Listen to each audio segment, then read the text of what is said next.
please, I'm just a transfer student. Well, well, looks like Daddy's little boarding school princess has some bite. Shame you just assaulted the Alpha's beta guard. That's a death sentence, sweetheart. Unless the Alpha wants to handle you himself. What is going on here? Okay, so maybe I should explain how I ended up here.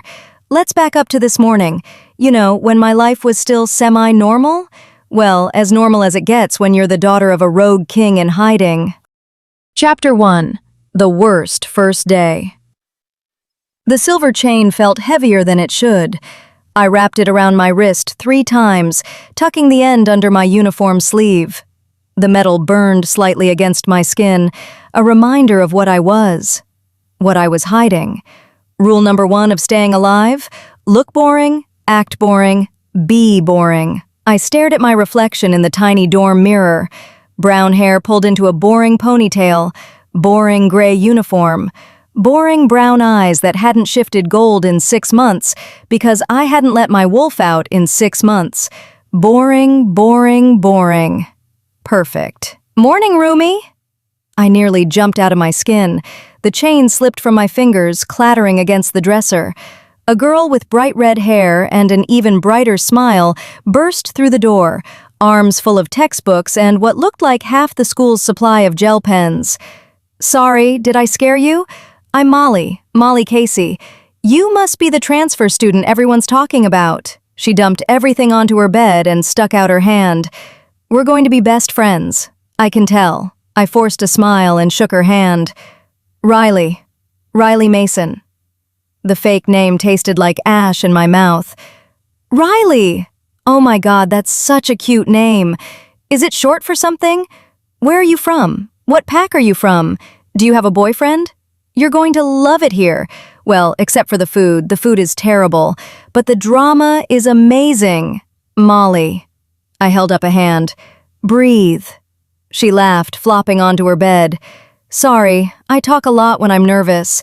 New roommates always make me nervous. The last girl I roomed with tried to steal my boyfriend. Well, he wasn't really my boyfriend, but we were talking, you know? Anyway, she's gone now, transferred, or expelled, I forget which. I turned back to the mirror, rewrapping the chain. I don't have a boyfriend. Good, because trust me, the pickings here are slim. Well, except for the Alpha's son. He's insanely hot, like stupid hot. But he's also our combat instructor, so that's kind of weird, right? A student-teacher thing? Though technically we're all adults, so maybe it's not that weird. Alpha's son? My fingers froze on the chain. Yeah, Damon Glass. He teaches here a few days a week when he's not doing Alpha in training stuff. You'll probably see him today. Everyone tries to sign up for his classes. She sighed dramatically. Not that he notices anyone. He's all business. Very serious, very broody, very hot, you mentioned. She grinned. Just wait till you see him. You'll get it. I seriously doubted that. The last thing I needed was to get noticed by an Alpha's son. The whole point of being here was to disappear. My phone buzzed. I grabbed it off the dresser, expecting another message from my father's enemies, telling me they knew where I was. Run while you can. The usual threats I'd been getting for months. Instead, it was from my little sister, Lena. Good luck on your first day. Don't do anything I wouldn't do. Me. That leaves me a lot of options. Lena. Exactly. Miss you. Me. Miss you too. Stay safe. I shoved the phone in my pocket before Molly could see and ask questions. Come on! Molly jumped up, grabbing my arm. We're going to be late for breakfast, and trust me, you do not want to miss breakfast. It's the only meal that's actually edible. The cafeteria was chaos. Students packed into long tables, talking and laughing and throwing food like they didn't have a care in the world. Like they weren't part of a species that could tear each other apart with their bare hands. I grabbed a tray and followed Molly through the line, loading up on eggs and toast and something that might have been bacon. So, what pack are you from? Molly asked as we found seats at a half-empty table. Small one. You wouldn't know it. Try me. I know basically everyone. Of course she did. Really small, I said, shoving eggs into my mouth so I wouldn't have to talk. Mysterious. I like it. She leaned in conspiratorially. Are you running from something? Oh my God, are you in witness protection? Did you see a murder? I nearly choked on my eggs. Molly, I'm just a normal transfer student. Boring, she declared, waving her fork at me. But fine, keep your secrets. I'll find out eventually. I always do. That's what I was afraid of. I was halfway through my toast when I felt it. Eyes on me. Not the casual glances you get in a crowded room. Focused attention. Predatory attention. I looked up slowly, scanning the cafeteria. 3 tables over, a group of guys stared at me. Not admiring stares. Assessing stares. The one in the middle, tall, dark-haired, built like he spent more time in the gym than in class, caught my eye and smirked. My wolf stirred for the first time in months. Careful, she whispered. That one's dangerous. No kidding. Oh no, Molly muttered. That's Solomon Hess and his crew. They're the beta guards in training. Basically the Alpha's son's personal goon squad. They think they run this place. Do they? Pretty much. She grabbed my arm. Just ignore them. They love messing with new students. Too late. Solomon stood, his chair scraping loudly against the floor. His friends followed. All 5 of them. They walked toward our table like they owned the room. Because they probably did. My hand instinctively went to the chain under my sleeve. Don't shift. Don't fight. Don't do anything stupid. Solomon stopped in front of our table, arms crossed. Up close, he was even bigger. 6 foot something of pure muscle and bad attitude. New girl, he said, looking me up and down. Transfer student, right? Right, I said flatly. Funny, you don't smell like any pack I know. My heart kicked into overdrive. Like I told Molly, small pack, you wouldn't know it. Try me. I know every pack in a 3-state radius. Shit. Look, I set down my fork carefully. I'm just trying to eat my breakfast. Can we do this another time? His smirk widened. Do what? Whatever this is. The intimidation thing. I'm not interested.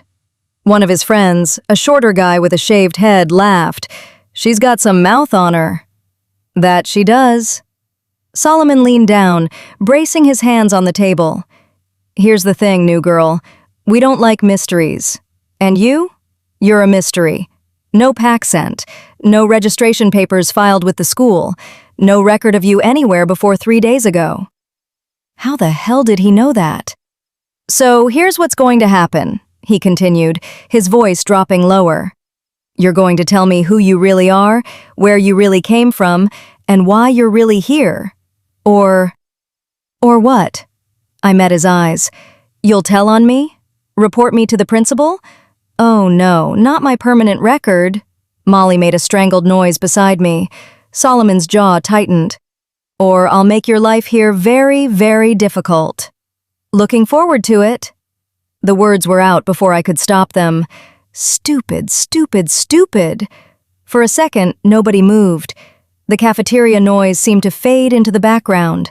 Then Solomon smiled. Not a friendly smile, a wolf spotting prey smile. I like you, he said. You've got guts. Stupid guts, but guts. He straightened up, gesturing to his friends.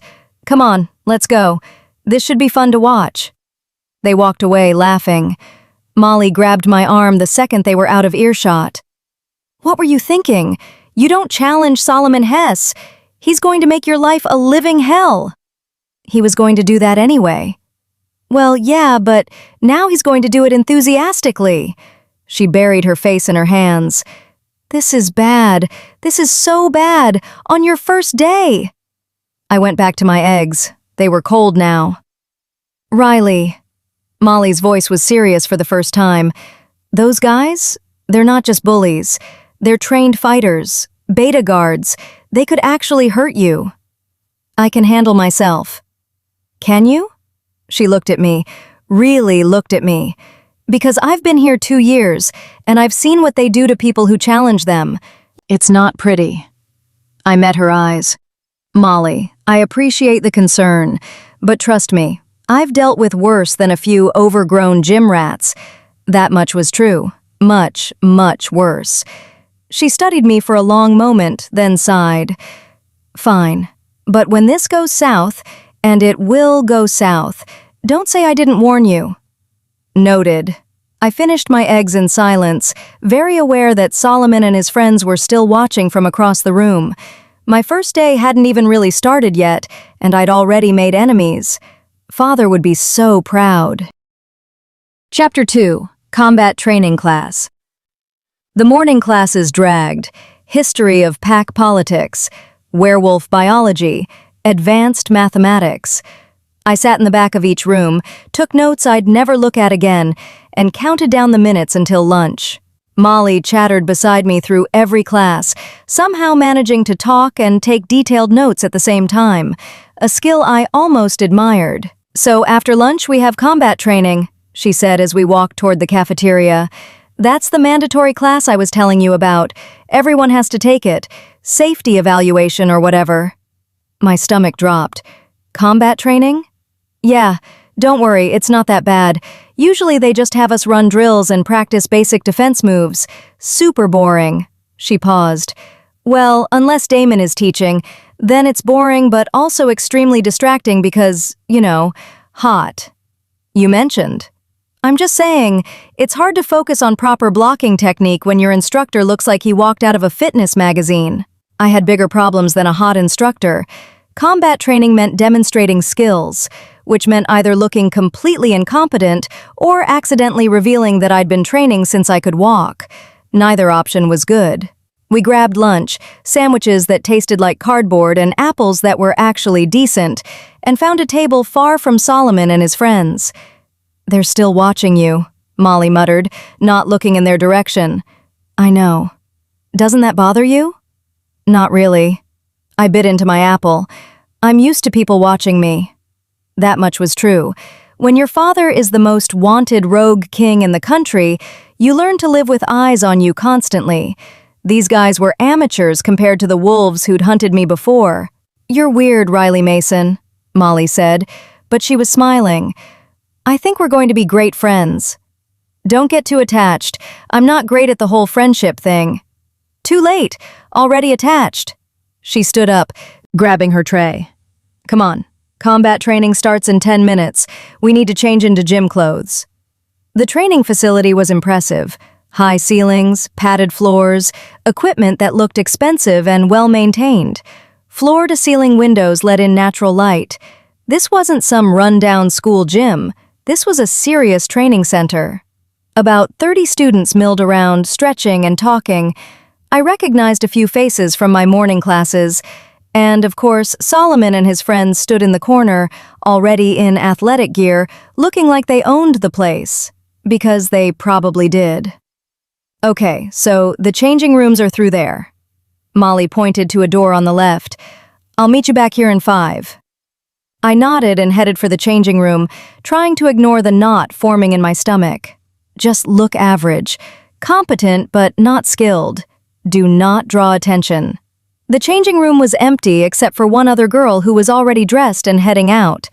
I changed quickly, black athletic leggings, gray tank top, tennis shoes, and shoved my uniform into a locker. The silver chain went into my pocket, just in case. When I came back out, Molly was waiting, bouncing on her toes. Ready? As I'll ever be. Attention, everyone! The voice cut through the chatter like a knife. The room went silent, and then I saw him. Damon Glass. Molly hadn't been exaggerating. The man was unfairly attractive. Tall, easily 6'3", dark hair that looked like he'd run his hands through it too many times, sharp jawline, and eyes that were currently scanning the room with an intensity that made my wolf sit up and take notice. He wore simple black athletic pants and a fitted gray shirt that left very little to the imagination regarding his physique. Focus, I told myself. He's just another alpha's son. You've dealt with plenty of those. Except I hadn't. Not really. I'd spent most of my life avoiding alphas and their families entirely. Welcome back, everyone, Damon said, his voice carrying easily across the room. For those who are new this semester, I'm Damon Glass. I'll be your combat instructor. This class is mandatory for all students. You will learn basic self-defense, pack fighting techniques, and how to handle yourself in dangerous situations. He started walking along the front of the room, hands clasped behind his back. Today we're doing combat assessments. I need to see where each of you stands skill-wise so I can tailor training accordingly. You'll be paired up. First takedown wins. Any questions? A girl near the front raised her hand. What if we don't want to fight? Then you fail the class and get expelled from the school. His tone was matter-of-fact. This isn't optional. Next question? No one raised their hand. Good. When I call your name, step forward. He pulled out a tablet, scrolling through what I assumed was a class roster. First pair, Molly Casey and Teresa Bass. Molly squeaked beside me. Oh no, no. You'll be fine, I whispered. Teresa is a black belt in like 3 different martial arts. She trudged forward like she was heading to her execution. I watched as Molly and Teresa, a tall girl with short black hair, squared off in the center of the mat. To Molly's credit, she lasted almost 30 seconds before Teresa had her pinned. Good effort, Casey, Damon said. Bass, nice work. Next pair, Solomon Hess and Lamar Lane. This was clearly going to take a while. I watched pair after pair go. Some were evenly matched, others were over in seconds. Solomon demolished his opponent, a skinny kid who looked like he'd never thrown a punch in his life, in under 10 seconds. The smirk he wore afterward made me want to punch him myself. Riley Mason and Wes Vincent. My heart stopped. Every eye in the room turned to me. Just look average, competent but not skilled. I stepped forward, sizing up my opponent. Wes was medium height, medium build.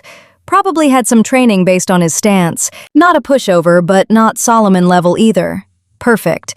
I could work with this. We took our positions on the mat. Begin, Damon said. Wes came at me fast, throwing a right hook that I blocked easily. Too easily. I let him push me back a few steps, pretending to struggle with his strength. He went for a leg sweep. I jumped over it but made it look awkward, stumbled a bit. Come on, new girl, someone shouted from the sidelines. Wes grabbed for my arm. I let him catch it, then twisted out of his grip using a basic escape technique anyone could learn from a YouTube video. We circled each other. He was getting confident now, thinking I was weaker than him. Good. He lunged.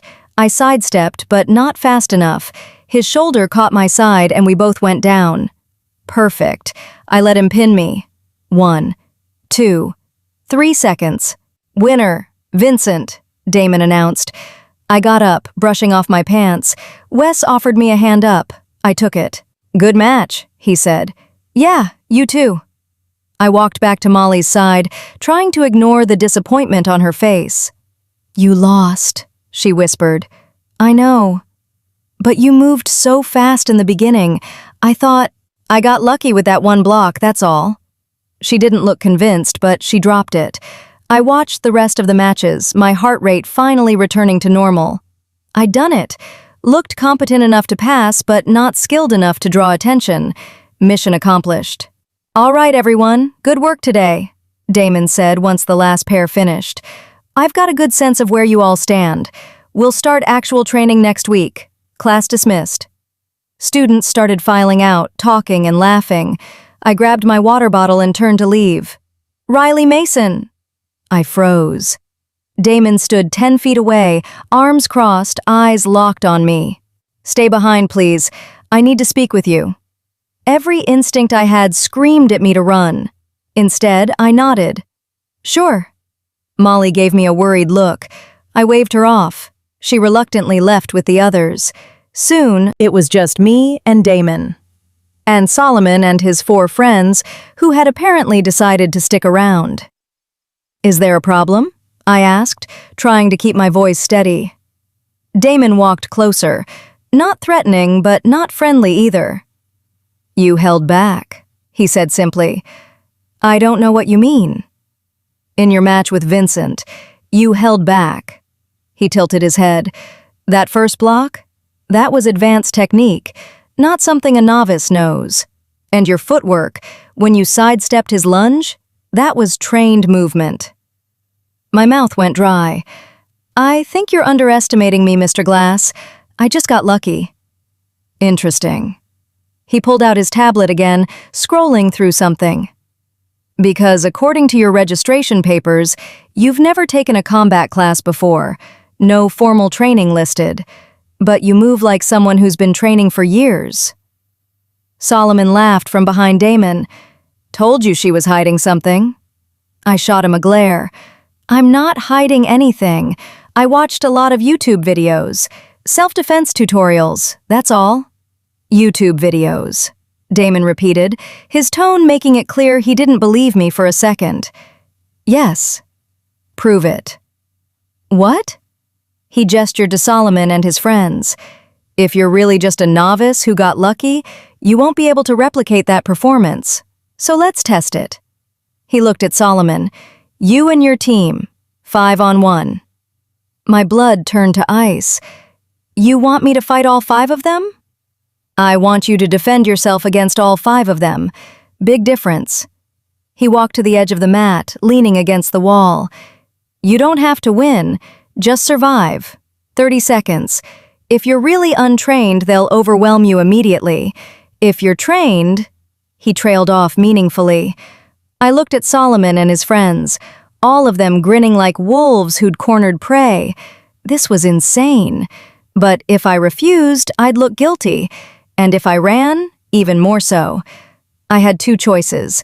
Get beaten to a pulp in 30 seconds, or expose my training. Neither was good. But I made my choice the second Solomon cracked his knuckles and said, "This is going to be fun." I thought about my sister, about my father, about everything I'd survived to get here. And I decided that I was tired of pretending to be weak. Fine, I said, walking to the center of the mat. 30 seconds. Let's do this. Damon raised an eyebrow but said nothing. Solomon and his 4 friends spread out around me in a loose circle. Begin, Damon said, hitting a timer on his tablet. For half a second, nobody moved. Then all 5 of them lunged at once, and my body took over. Chapter 3. The 5-second Knockout. The first one came at me from the left. I didn't think. My body just moved. I ducked under his arm, grabbed his wrist, and used his own momentum to flip him over my hip. He hit the mat hard, the air whooshing out of his lungs. 1 down, 4 to go. The timer read 27 seconds. 2 came at me simultaneously, 1 high, 1 low. A coordinated attack. They'd trained together. Good for them. I jumped, letting the low one pass underneath me, and kicked out at the high one's chest. My foot connected with solid muscle. He stumbled back, landed, spun, caught the low attacker's leg before he could recover and twisted. He went down with a yelp. 2 down, 23 seconds. Solomon and 1 other, the one with the shaved head, circled me like sharks. Not bad, Solomon said, grinning, but you're about to run out of luck. They attacked together, forcing me back. Solomon went for a grapple while Shaved Head tried to sweep my legs. I dropped low, rolling between them. Came up behind Solomon. Pressure point strike to his kidney. He gasped, dropping to 1 knee. Shaved Head grabbed me from behind, arms wrapping around my chest in a bear hug. Strong. Very strong. Can't break free with strength alone. I threw my head back, connecting with his nose. Heard the crunch. His grip loosened. I twisted, elbowed him in the solar plexus, and shoved him away. He went down. 3 down. Solomon on his knees. 1 still standing. 15 seconds. The last guy, taller than the others with longer reach, stood his ground. Smarter, waiting for me to come to him. Solomon was getting back up, hand pressed to his side where I'd hit him. I had to end this. Fast. I ran at the tall one, faking left, then going right. He took the bait, reaching for where I wasn't. I slid under his arm, came up behind him, and kicked the back of his knee. He went down. I spun to face Solomon, who was charging at me, face red with anger. 10 seconds. He swung wild, sloppy, angry. I dodged. Once. Twice. He overextended on the 3rd swing. I grabbed his arm, stepped into his space, and used a classic judo throw to send him flying over my shoulder. He landed flat on his back. For a moment, nobody moved. Then Damon's voice cut through the silence. "Time. 30 seconds exactly." I stood in the center of the mat, breathing hard, looking down at 5 beta guards in training sprawled around me in various states of pain and embarrassment. The adrenaline started to fade. Reality set in. Oh no. Oh no, no, no. I'd just done exactly what I wasn't supposed to do. I looked up at Damon. He was staring at me with an expression I couldn't read. Not angry, not surprised, calculating. "YouTube videos," he said quietly. "Right." I opened my mouth, closed it. No explanation would work here. Solomon groaned, rolling onto his side. "What the hell?" "Enough." Damon's voice cracked like a whip. "All of you get up. Go to the medical station. Get checked out." The 5 of them limped away, shooting me looks that ranged from shocked to murderous. Great. I'd just made 5 more enemies. No, 6, because Damon was walking toward me now, and he did not look happy. "My office," he said. "Now." "I can explain." "Office, now." His office was on the 2nd floor of the training facility, smaller than I expected. Desk covered in papers and tablets, bookshelves lined with combat manuals and pack law texts, a window overlooking the training floor below. Damon closed the door behind us. I stood in front of his desk, arms crossed, trying to look less terrified than I felt. He didn't sit, just leaned against the desk, arms crossed, mirroring my posture. "Who are you?" he asked. "Riley Mason, transfer student. You read my file." I read a file with the name Riley Mason on it, mostly blank, no pack affiliation listed, no training history, no family contacts, nothing. His eyes narrowed. "That file is fake, so I'll ask again. Who are you?" My wolf stirred, uncomfortable. "Tell him," she whispered. "He deserves to know." "Absolutely not." "I'm nobody," I said aloud. "Just a girl trying to get an education. Nobody doesn't take down 5 trained fighters in 30 seconds. I got lucky. Luck doesn't use Krav Maga techniques mixed with judo throws and pressure point strikes." He pushed off the desk, walking closer. "I've been training since I was 6 years old. I know what real training looks like. And you? You're elite level, military level. So who trained you?" I kept my mouth shut. He studied me for a long moment. Then he did something I didn't expect. He sniffed the air, frowned, sniffed again, moving closer. "What perfume are you wearing?" he asked, his voice suddenly different, uncertain. "I'm not wearing any." He went very still. I watched as realization dawned across his face. His eyes widened slightly, his jaw clenched. "No," he said quietly. "No, this isn't." And then I smelled it too. Pine and winter air and something wild I couldn't name. My wolf perked up, suddenly very interested. "Mate," she whispered, almost reverently. "Mate." "You've got to be kidding me," I breathed. Damon took a step back, then another, put the desk between us like it could somehow break the mate bond trying to snap into place. "This isn't possible," he said. "Yeah, well, tell that to biology." We stared at each other across the desk. The bond pulled at me, trying to draw me closer to him. My wolf was practically doing backflips, but I held my ground. "This doesn't change anything," Damon said finally. "You're still lying about who you are. You're still hiding something, and I'm still going to find out what." "Good luck with that." "I don't need luck. I have resources." He walked around the desk, grabbed a tablet, started typing. "I can run your scent through the database, cross-reference it with every known pack. I'll find out where you're from." Panic shot through me. If he ran my scent, he'd find out I was connected to the Rogue King, and then everything would fall apart. "Don't," I said. "Give me one good reason why not." "Because," I scrambled for something, anything.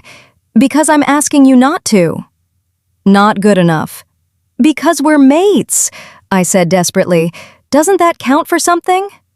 He looked at me, really looked at me. A mate bond doesn't automatically mean trust, he said quietly. My father taught me that. Anyone can be a mate. It doesn't make them honest, doesn't make them safe. The words stung more than they should have. Fine, I said. Run my scent. Do whatever you want. But when you don't find anything, because my pack is too small to be in any database, you're going to owe me an apology. It was a bluff, a terrible bluff, but it was all I had. Damon's finger hovered over the tablet screen. For a long moment, neither of us moved. Then he set the tablet down. I'm not going to run your scent, he said, yet. But I am going to be watching you. Every move you make, every person you talk to, every class you attend. He walked closer, stopping just out of arm's reach. I don't trust you, Riley Mason, mate or not. The feeling's mutual. Good. Then we understand each other. Perfectly.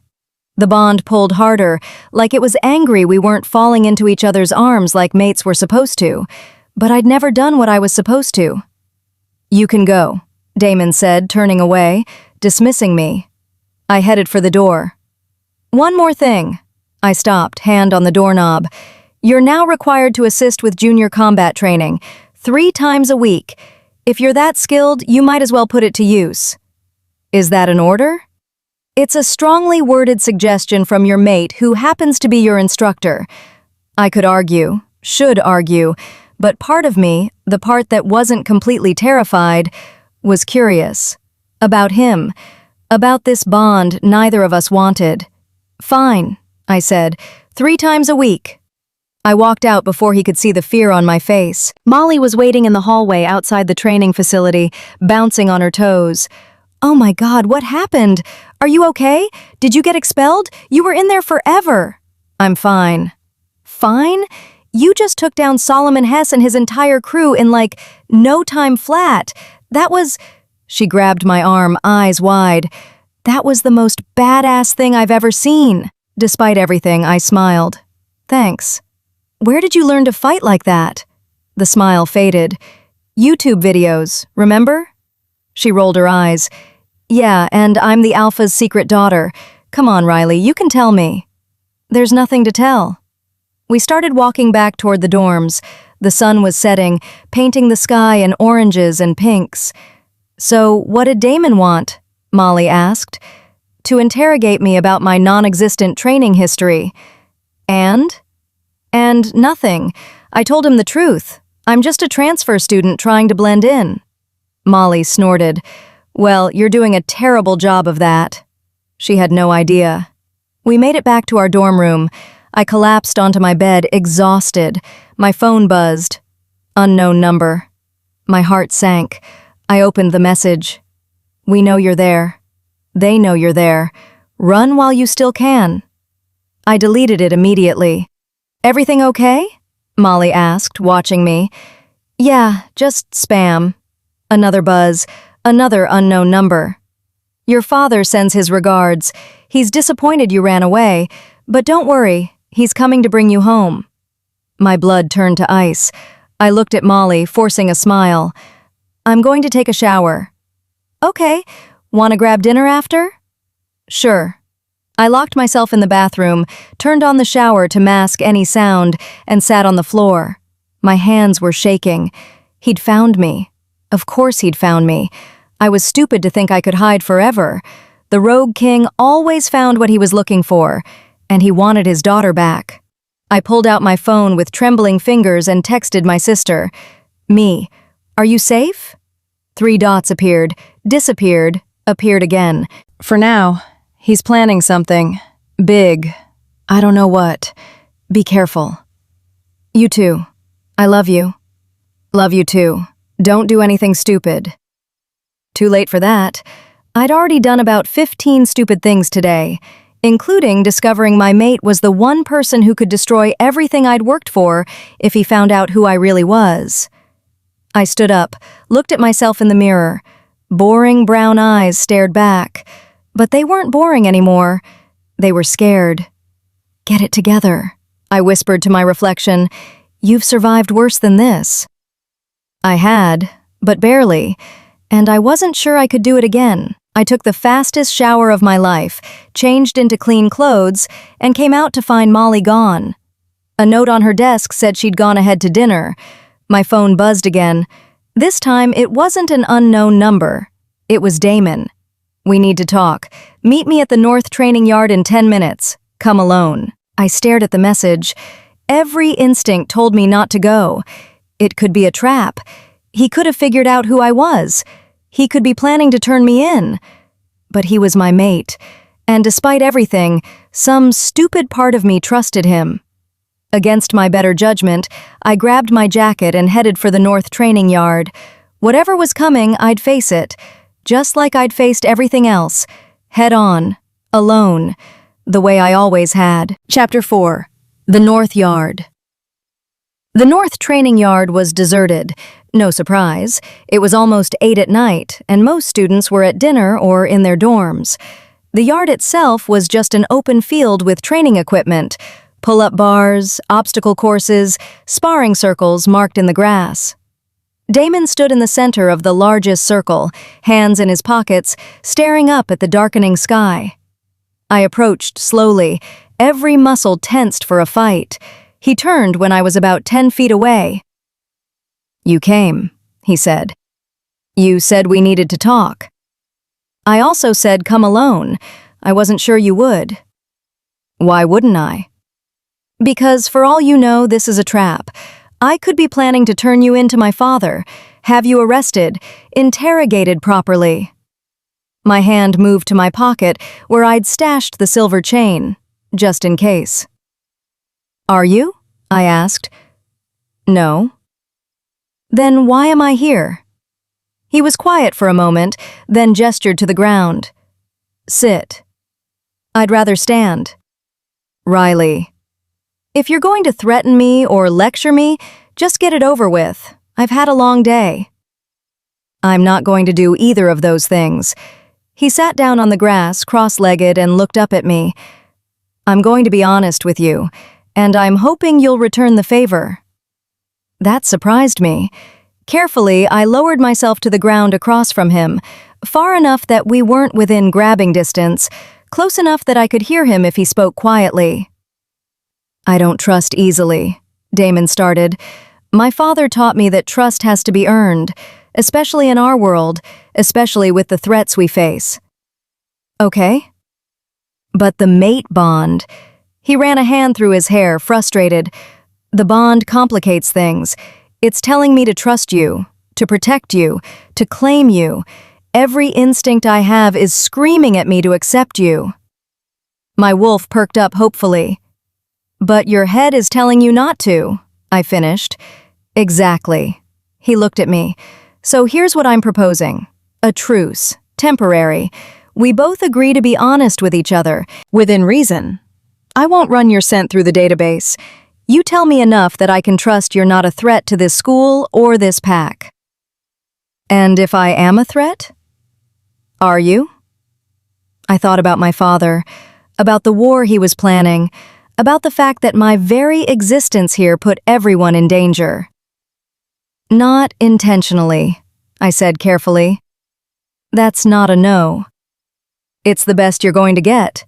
He studied me for a long moment, then, surprisingly, he nodded. "Fair enough. Let me ask you this instead. Are you here to hurt anyone at this school?" "No." "Are you working with rogues?" My heart skipped. "Define working with."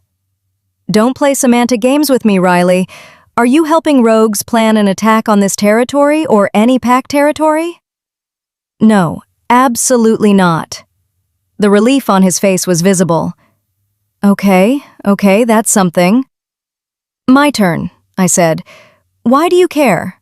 We're mates, sure, but you made it pretty clear you don't want this bond any more than I do. So why not just reject me and be done with it?" He flinched at the word reject. "Because I can't," he admitted quietly. "I've tried. For the last 3 hours, I've been trying to convince myself to do exactly that. To go to my father, tell him you're a security risk, and have you removed from the school." "But..." But every time I think about it, my wolf loses his mind. And, he hesitated, and something in my gut tells me you're not the enemy. You're scared, you're hiding, but you're not evil. The accuracy of that statement hit me harder than I expected. I'm not evil, I agreed softly. I'm just trying to survive. Survive what? I looked away, across the dark field. That's need-to-know information, and you don't need to know. That's not how this truce works. Then maybe the truce doesn't work. I stood up. Look, I appreciate the attempt at honesty, really, but I can't tell you everything. If I do, you'll have no choice but to turn me in, and I can't let that happen. Damon stood too. Because you're protecting someone. It wasn't a question. I didn't answer. Your file listed no family, he continued, moving closer. But the way you reacted when I mentioned running your scent, that was fear. Not for yourself, for someone else. He was too perceptive, too smart, dangerous. I need to go, I said, turning away. He caught my wrist, gently, not restraining, just stopping me. The mate bond flared at the contact. Heat rushed up my arm straight to my chest. We both froze. Let go, I whispered. In a second. His voice was rough. I need you to understand something. I'm trying here. I'm trying to meet you halfway. But you have to give me something. Anything. Because right now, all I have are questions and a mate bond that won't let me walk away, even though every logical part of my brain is telling me to. I looked down at his hand on my wrist. His fingers were warm, strong. I could break his grip easily. I'd been trained to escape holds like this since I was 7, but I didn't. I have a sister, I said quietly. She's younger than me, 16, and she's in danger because of who our father is.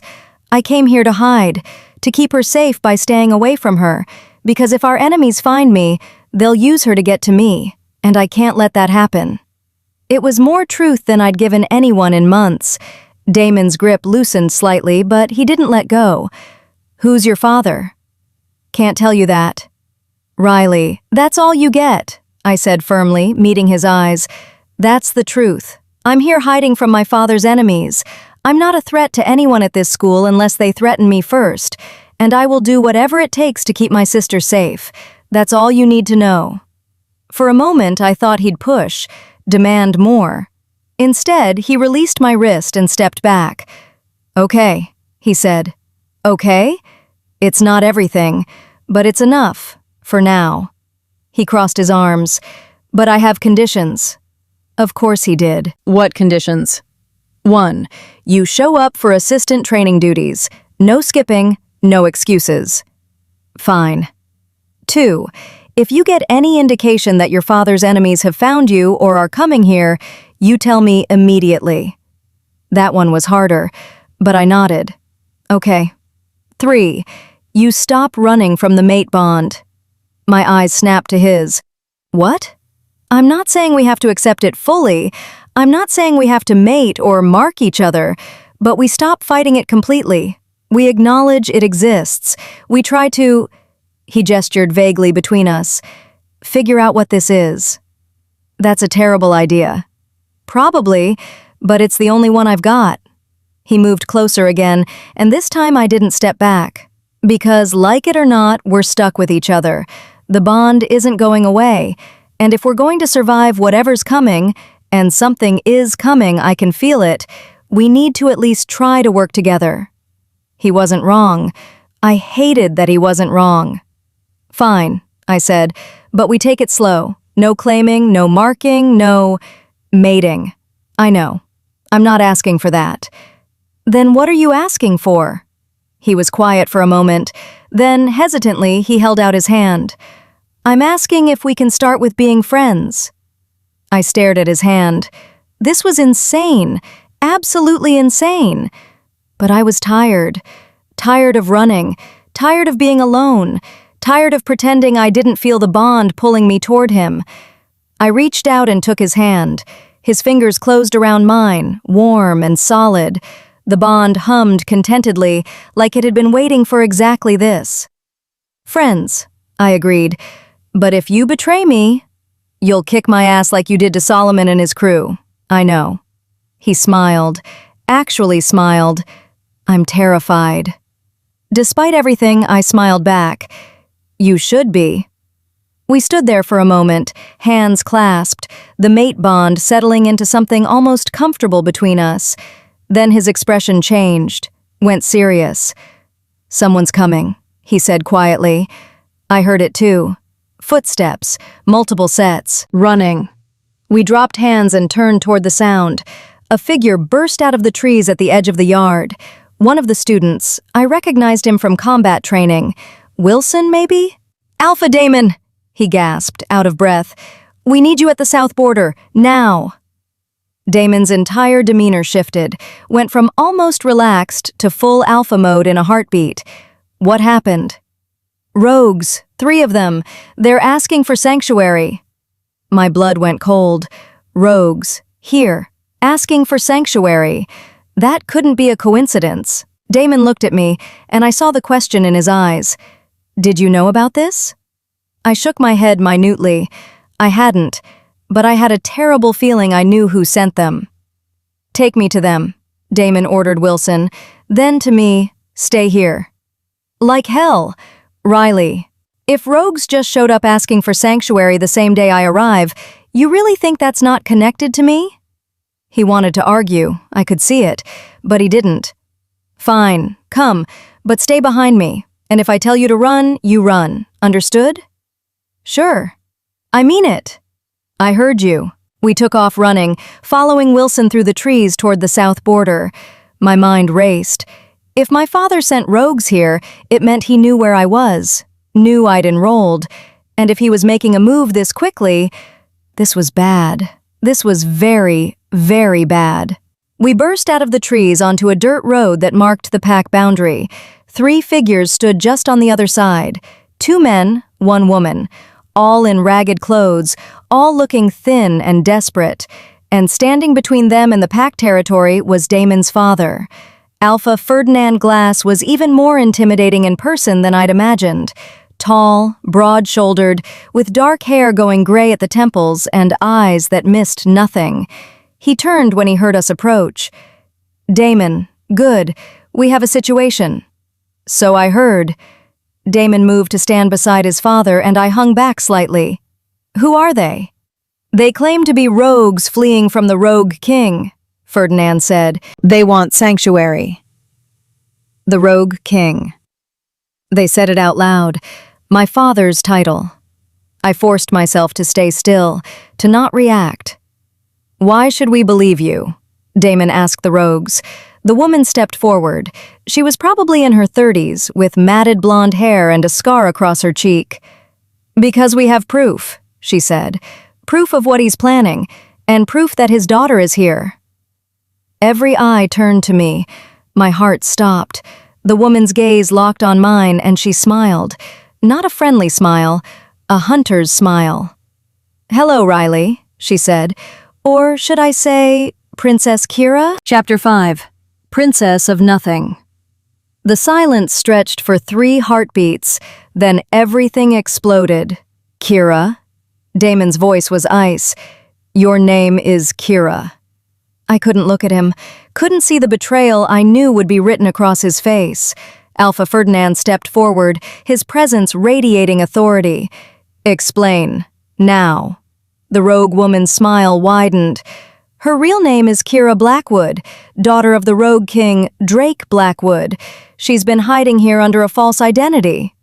She tilted her head mockingly. Tell them, Princess. Tell them who you really are. My hands clenched into fists at my sides. Run, my wolf whispered. Run now while you still can. But I was done running. Yes, I said, my voice steadier than I felt. My name is Kira, Kira Blackwood, and yes, my father is the Rogue King. Damon took a step back like I'd slapped him. That hurt more than it should have. But, I continued, forcing myself to meet Alpha Ferdinand's eyes, I am not my father. I ran away from him 6 months ago. I came here to hide, to disappear, to get away from what he is and what he does. Liar, the rogue woman spat. You're a spy, sent here to gather intelligence for your father's attack." "What attack?" Ferdinand demanded, his eyes never leaving mine. "The Rogue King is planning to attack the High Council," the woman said. "He's been gathering forces for months, and he sent his precious daughter here to scout the territory, learn the defenses, report back." "That's not true," I cut in. "I'm not working for him. I'm hiding from him." "Then explain the texts," the woman said smugly. "The ones we intercepted, from your father's network, talking about the princess being in position, about how Phase 1 was complete." My stomach dropped. I remembered the messages I'd gotten, the threats, the warnings, but I'd never responded, never engaged. Someone was setting me up. "I never sent any texts," I said desperately. "I never communicated with my father or his people. I've been hiding." "Enough." Ferdinand's voice cut through my protests. "Guards, detain her." Two massive wolves appeared from the shadows. Beta guards. They grabbed my arms before I could react. "Wait!" I started to struggle, but they were strong. Too strong. "Father, wait," Damon said, and there was something in his voice I couldn't identify. "Let her speak." "She's had her chance to speak. She's lied about everything. Her name, her family, her intentions." "I didn't lie about my intentions," I said, trying to keep the panic out of my voice. "I told Damon the truth. I'm here to hide, to protect my sister. That's all." "Your sister?" Ferdinand's eyes narrowed. "The Rogue King has another daughter?" Shit, I'd just put Lena in more danger. "Please," I said, and I hated how my voice cracked. "Please, you have to believe me. I'm not a spy. I'm not working for him. I ran away because I didn't want to be part of his world anymore." The rogue woman laughed. "Such a touching story. Too bad it's complete bullshit." "And why should we believe you?" Damon asked her, his voice cold. He'd moved to stand beside his father, arms crossed. "You show up out of nowhere, asking for sanctuary, claiming to have inside information about the Rogue King. How do we know you're not the spy?" "Good question." The woman's smile faltered slightly. "Because we have proof, intel, documents." "That could easily be fabricated," Damon interrupted. "Where's your proof? Show us." She hesitated. "You don't have any, do you?" Damon pressed. "You're making this up." "No, we..." She looked at her companions, who shuffled nervously. "The proof is coming. We sent someone to retrieve it. He'll be here soon." "How convenient," Damon said dryly. Ferdinand held up a hand. "Enough. We'll hold everyone until we can verify the truth. Damon, take our guest," he gestured to me, "to the detention cells. I'll question these rogues separately." "Father, I don't think—" "That's an order." Damon's jaw clenched, but he nodded. "Yes, Alpha." The guards released my arms and Damon stepped forward, pulling out silver cuffs. I looked at him, really looked at him, searching for any sign of the person I'd been talking to an hour ago, the one who'd asked to be friends. But his face was a mask. "Hands," he said quietly. I held out my wrists. The silver burned as he locked the cuffs in place. I hissed in pain. "Sorry," he muttered, so quietly I almost didn't hear it. Then he took my arm and led me away from the border, back toward the pack buildings. We walked in silence for several minutes. Finally, I couldn't take it anymore. "Say something," I said. "What do you want me to say?" "Anything. Yell at me. Tell me I'm a liar. Tell me you hate me. Just say something." He stopped walking, turned to face me. "What do you want me to say, Kira?" The way he said my real name felt wrong. That I'm not angry? That I'm not hurt that you lied to me? That I'm not terrified that everything you told me was bullshit and you actually are a spy? "I'm not a spy," so you say. But you also said your name was Riley. You also said you'd be honest with me. And now I find out your father is the most dangerous rogue in the country, and you're some kind of rogue princess. I am not a princess. I'm nothing. Just a girl who made the mistake of being born to the wrong father." The words came out harsher than I intended. Damon stared at me. Then, surprisingly, his expression softened slightly. "Tell me the truth," he said. "All of it. Right now. This is your last chance." I took a breath. "My name is Kira Blackwood. My father is Drake Blackwood, the Rogue King. He's planning something big. I don't know what exactly, but my sister told me he's been gathering forces. 6 months ago, I ran away because I didn't want to be part of his world anymore. I've been in hiding ever since. I came here using a fake identity because I thought a werewolf boarding school would be the last place anyone would look for me." "Why?" "Because my father hates the pack system, hates everything it stands for. I figured hiding in plain sight at a pack school was safer than trying to disappear into the human world." "And your sister?" "Her name is Lena. She's 16. She's still with my father because she's not old enough to run. I've been trying to save enough money to get her out, but—" My voice caught. "But I haven't figured out how yet." Damon was quiet for a long moment. "Why didn't you tell me this from the beginning?" "Because I knew what would happen. Exactly what's happening right now. I'd be arrested, locked up, treated like a criminal for something I didn't do. You lied about your identity. That alone is—" I know it's wrong. But what was I supposed to do? Walk in on my first day and announce, "Hi, I'm the Rogue King's daughter, please don't kill me." Despite everything, I saw the corner of his mouth twitch, almost a smile. "That would have been interesting," he admitted. We started walking again, slower this time. "Those rogues," I said carefully. "I don't know them. I've never seen them before. And I swear on my sister's life, I have not been communicating with my father or his people." "Someone's been communicating. The texts they mentioned could be faked, could be from someone else, could be my father's people setting me up so that when he does attack, everyone's looking at me instead of the real threat." Damon considered this. "That's actually plausible. Because it's true." We reached a large stone building I hadn't seen before, the detention center, I assumed. Damon pulled out a keycard and swiped it across a scanner. The heavy door clicked open. "Inside," he said. The detention center was clean but cold. Concrete floors, reinforced doors, definitely built to hold werewolves. He led me to a cell at the end of the hallway and unlocked it. "In." I stepped inside. The cell was small but not terrible. A bench, a sink, a toilet. That was it. Damon stood in the doorway, one hand on the door. "I want to believe you," he said quietly. "But you don't." "But I don't know if I can." He ran his free hand through his hair. "My father will interrogate those rogues. If they're lying, we'll find out. If they're telling the truth, they're not. Then you have nothing to worry about." He stepped back, starting to close the door. "Damon, wait." He paused. "The mate bond," I said desperately. "Can't you feel it? Can't you tell I'm not lying?" His expression cracked slightly. Pain flickered across his face. "The mate bond tells me you're scared," he said. "That you're desperate, that you want me to trust you. But it doesn't tell me whether you're trustworthy.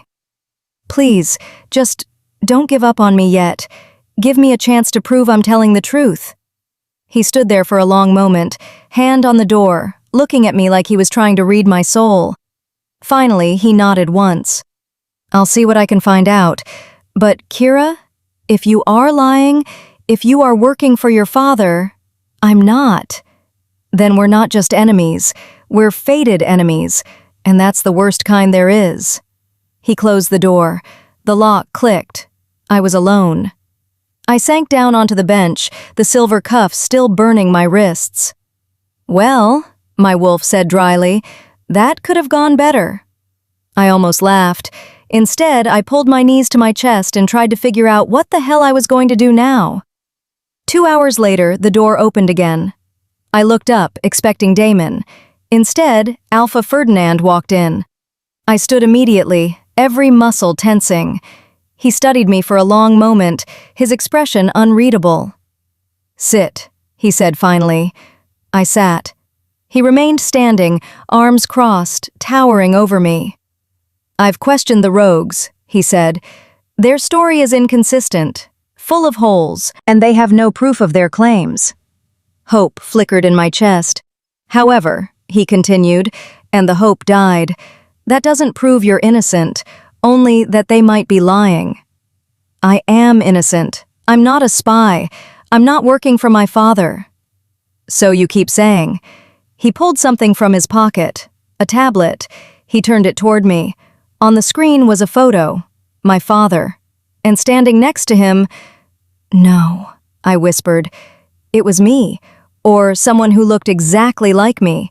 Same height, same build, same dark hair, but I'd never been in that photo. I'd never stood next to my father like that, smiling, looking proud. This was taken 3 weeks ago, Ferdinand said, at a rogue gathering. That's you, isn't it? No, I mean, it looks like me, but it's not. I haven't seen my father in 6 months. It has to be faked, or... I stopped. My sister. Lena looked almost exactly like me. Same height, same build. From a distance, especially in a photo, someone could easily mistake her for me. That's my sister, I said quickly. That's Lena, not me. Your sister you claim you're trying to protect? Yes. The sister who's supposedly being held against her will by your father? I saw where this was going. She is being held against her will. Just because she's in a photo with him doesn't mean... It means she's still loyal to him. And if she is, why wouldn't you be? Because I'm not her. I ran away. I left. Or you're pretending to have left, playing the long game, gaining our trust so that when your father attacks, we won't see it coming. I stood up, frustrated. Why would I do that? What would be the point? Intelligence, access, trust. He leaned in. Tell me, how long before you would have gotten close to my son? Before the mate bond would have made him trust you completely? Before you could learn everything about our defenses, our weaknesses, our plans? That's not... I would never... Your father is a master manipulator. Everyone knows this. And you're his daughter, his heir. Why wouldn't you have learned from him? Because I'm nothing like him. The words burst out of me. I hate what he is. I hate what he does. I hate that I share his blood. That's why I left. That's why I've been hiding. Because I don't want to be like him. I don't want to be a monster. Ferdinand watched me carefully. Then prove it, he said. How? Help us. Tell us everything you know about your father's operation, his plans, his weaknesses, his allies, everything. I hesitated. I don't know much. He kept me separate from most of his operations, but I know some things, locations, names, contacts. Then tell us. Give us something we can use. Show us you're really on our side. This was it, the choice. Betray my father completely, become a traitor to the rogues, put Lena in even more danger. Or stay silent, be labeled a spy, probably executed. Not much of a choice. If I help you, I said slowly, I need something in return. Ferdinand raised an eyebrow. You're not in a position to negotiate. My sister, when you move against my father, and you will move against him eventually, I need your word that you'll get her out safely, that you'll protect her. And if she doesn't want to be saved? She does. I know she does. She's just scared. She's trapped. But if you can get her out, she'll come. I know she will. Ferdinand studied me for a long moment. Then he pulled out his phone and made a call. Damon, come to detention cell 3, now. He hung up.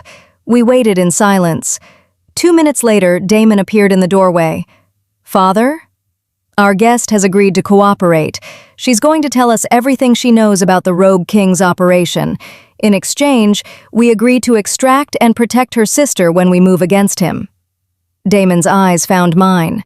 Is that true? I nodded. I'll tell you everything I know, everything I've seen, names, places, weaknesses, all of it. And in return? You save Lena. You keep her safe. You don't punish her for being born to the wrong father, just like I hope you won't punish me. Damon looked at his father. They had a silent conversation with their eyes. Finally, Ferdinand nodded. Agreed. You cooperate fully, we'll extract your sister when the time comes. Relief flooded through me. Thank you. Don't thank me yet. If any of your information turns out to be false, the deal is off. He moved toward the door. Damon, she's your responsibility. Get her statement. Record everything. I want a full report by morning. He left. Damon and I stared at each other. So, he said finally, want to tell me about your father's operation? Not really, but I will. He pulled out his tablet. Start from the beginning. I took a deep breath, and I started talking. Chapter 6. Intelligence. We talked for 3 hours. Damon asked questions. I answered. He took notes on his tablet, occasionally stopping me to clarify details or ask for more specifics. I told him about my father's main compound, an abandoned industrial complex outside of Chicago, about his lieutenants, Wilson Reed, his second-in-command, Britt McLaughlin, his weapons expert, Rocco Haney, who handled recruitment. I told him about the training camps where young rogues were taught to fight, about the supply routes they used to move weapons and resources, about the safe houses scattered across 3 states, and I told him about the one thing that scared me most. He has elementals, I said quietly. Damon's head snapped up. What? At least 2, maybe more. A fire elemental named Terrence, I don't know his last name, and possibly an earth elemental, though I only heard rumors about that one. How the hell did he recruit elementals? Money? Promises? My father's very good at finding people's weaknesses and exploiting them. I leaned back against the wall. Terrence is dangerous. Really dangerous. He can create fire out of nothing. He doesn't need fuel or a spark. Just... I snapped my fingers. Fire. That's why the rogues at the border mentioned an attack on the High Council, Damon said, thinking out loud. With elementals, he'd actually have a chance. More than a chance. With the right strategy, he could do serious damage. I hesitated. There's something else. What? I'm an elemental too. Water. Damon stared at me. You're... what? Water elemental. I can control water. Ice, snow, anything with H2O molecules. I met his eyes. That's another reason I'm valuable to him. He wanted to use me in his attack, train me to fight alongside his other elementals, create some kind of unstoppable force. Is that why you ran? Part of it. I didn't want to be a weapon. I didn't want to hurt people for his cause. I looked down at my cuffed hands. I just wanted to be normal, to have a choice. Damon was quiet for a long moment. Then he stood up, pulling a key from his pocket. What are you doing? I asked, taking off the cuffs. Your father said... My father said you were my responsibility, and I'm deciding you don't need to be cuffed. He unlocked the silver restraints and they fell away. I rubbed my wrists where the skin was red and irritated. Thank you. He sat back down, closer this time, close enough that our knees almost touched. Show me, he said. Show you what? Your power. The water thing. I looked around the cell. There's not much water here. He pulled a water bottle from his jacket pocket and set it on the bench between us. Use this. I picked up the bottle, unscrewed the cap, and focused. The water rose from the bottle in a smooth stream, hovering in the air between us. I shaped it into a sphere, then a spiral, then let it separate into dozens of tiny droplets that danced like stars. Damon watched, mesmerized. I guided the water back into the bottle and screwed the cap on. That's incredible, he breathed. It's also exhausting. Using power like that drains energy fast. I can do bigger things, create walls of ice, freeze entire rooms, but it takes a lot out of me. Could you fight Terrence? Fire against water? Maybe. I've never tried, but theoretically, yes. Water can extinguish fire. Then you're not just valuable to your father, you're valuable to us. The way he said us made something warm settle in my chest. I want to help, I said. When you move against my father, I want to be there. I want to fight. Absolutely not. Damon, Kira, you're 17 years old. I'll be 18 in 2 weeks. And you've already been through too much. I'm not putting you in the middle of a war zone. I've been in the middle of a war zone my entire life, I shot back. At least this time I'd be fighting for something I believe in. We stared at each other, neither willing to back down. Finally, Damon sighed. We'll discuss it later, after we've verified your information and come up with a plan. Fine. For now, you need to eat something. When's the last time you had food? I tried to remember. Breakfast? That felt like a lifetime ago. This morning. He shook his head and pulled out his phone. I'm having food brought here. What do you want? I'm in a detention cell. I don't think I get to order. You're cooperating. That earns you decent food. So, what'll it be? The kindness in his voice made my throat tight. Anything. I'm not picky. He typed something into his phone. Done. Food'll be here in 20 minutes. Thank you.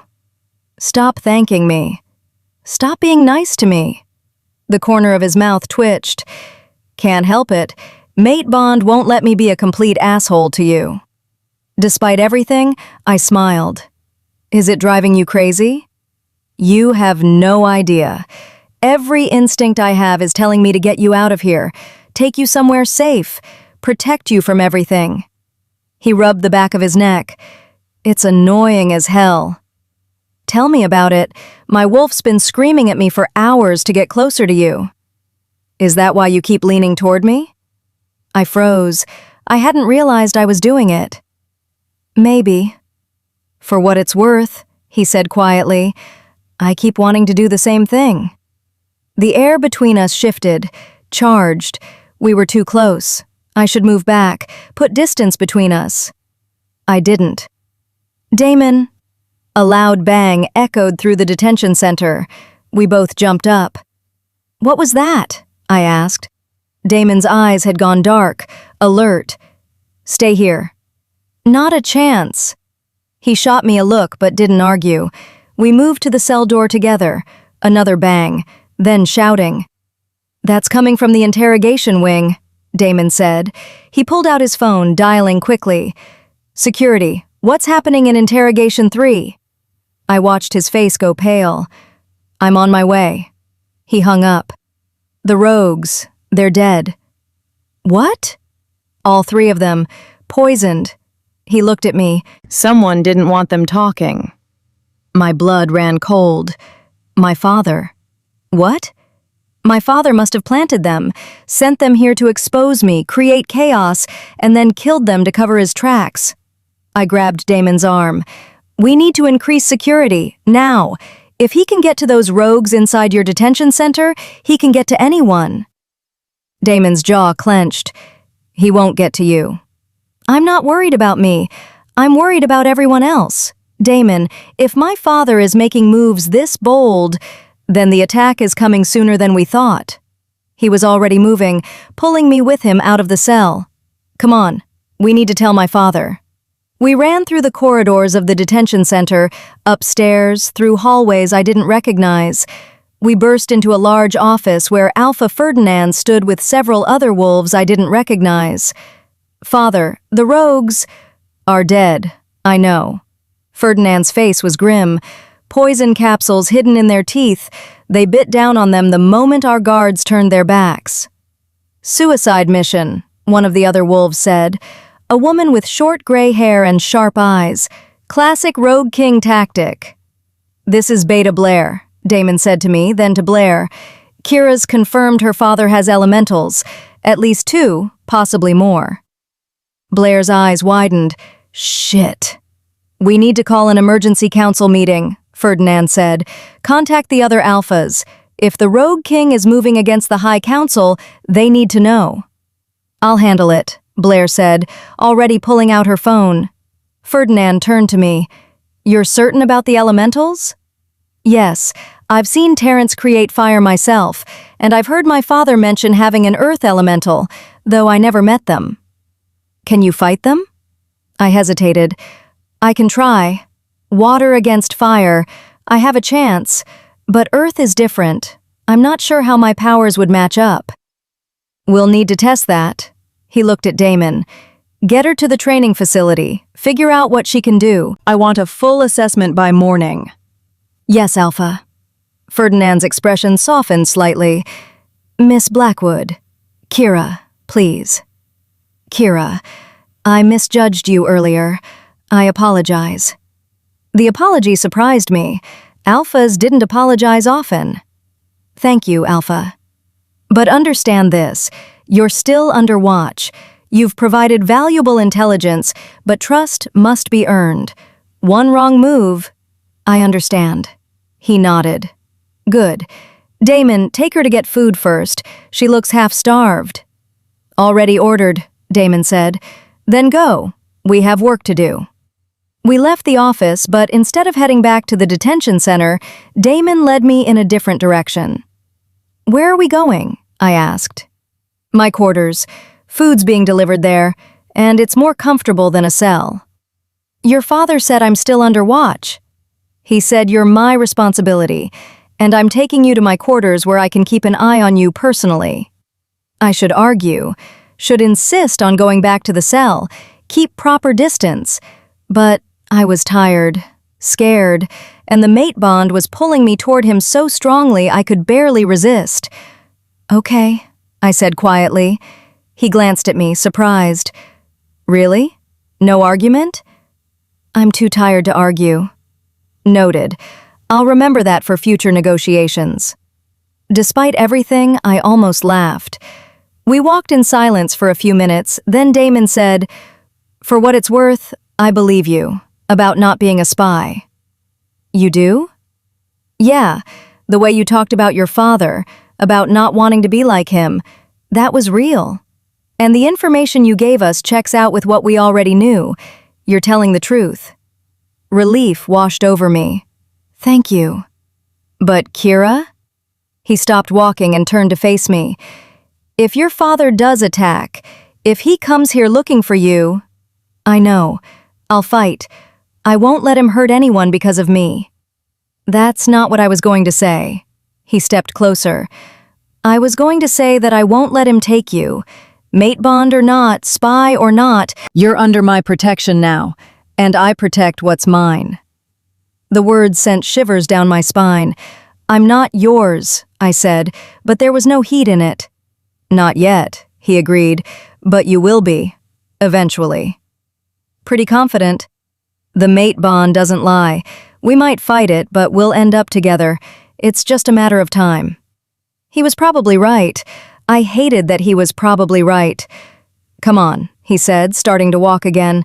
Food's waiting, and then we figure out exactly what you can do with those powers of yours.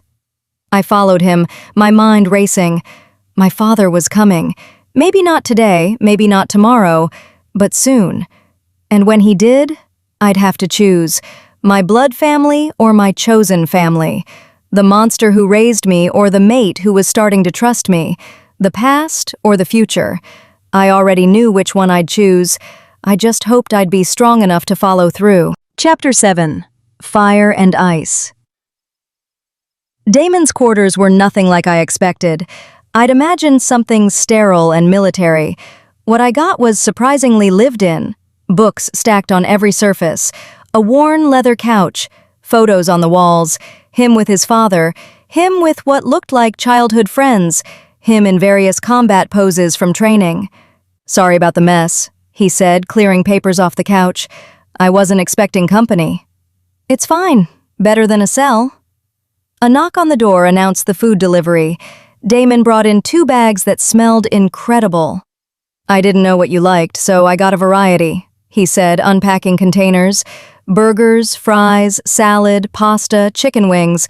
My stomach growled loudly. When did you last eat a real meal? He asked, frowning.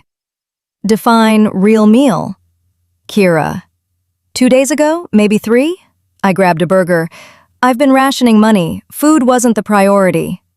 He looked like he wanted to say something but didn't, just pushed more food toward me. We ate in silence for a few minutes. I tried not to inhale everything like a starving animal, but it was hard. Everything tasted amazing. Better? Damon asked after I'd demolished half the food. Much. He leaned back, studying me. Tell me about your sister, Lena. I tensed slightly. What do you want to know? Everything. If we're going to extract her, I need to understand who she is, what motivates her, whether she'll cooperate. Fair point. She's 16, looks almost exactly like me, same height, same build, same hair. That's why people mistake us in photos. I picked at my fries. She's smart, really smart, better at strategy than I ever was, but she's also scared. Our father he's different with her than he was with me. Different how? Gentler. He sees her as his heir now that I'm gone. He's trying to mold her into the perfect successor, teach her everything he knows. You think she believes in his cause? No, I think she's surviving, saying what he wants to hear, doing what he wants her to do. But deep down? I met Damon's eyes. She hates him as much as I do. She's just better at hiding it. How can you be sure? Because we have a code, a way of communicating that he doesn't know about. I pulled out my phone. See this text she sent me earlier? Don't do anything stupid. Seems normal, right? Damon nodded. But stupid is our code word. It means, I'm not safe, be careful, trust no one. If she'd said, don't do anything crazy, that would mean she's okay. Stupid means danger. That's actually clever. She came up with it when she was 14. I smiled despite everything.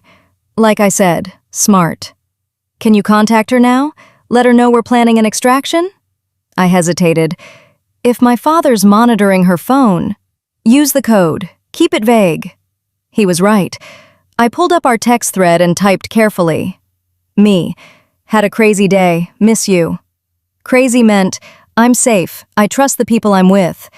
The response came fast. Lena. Sounds stupid. Be careful. Love you. Still in danger. Still scared. Me. Love you too. Hang in there.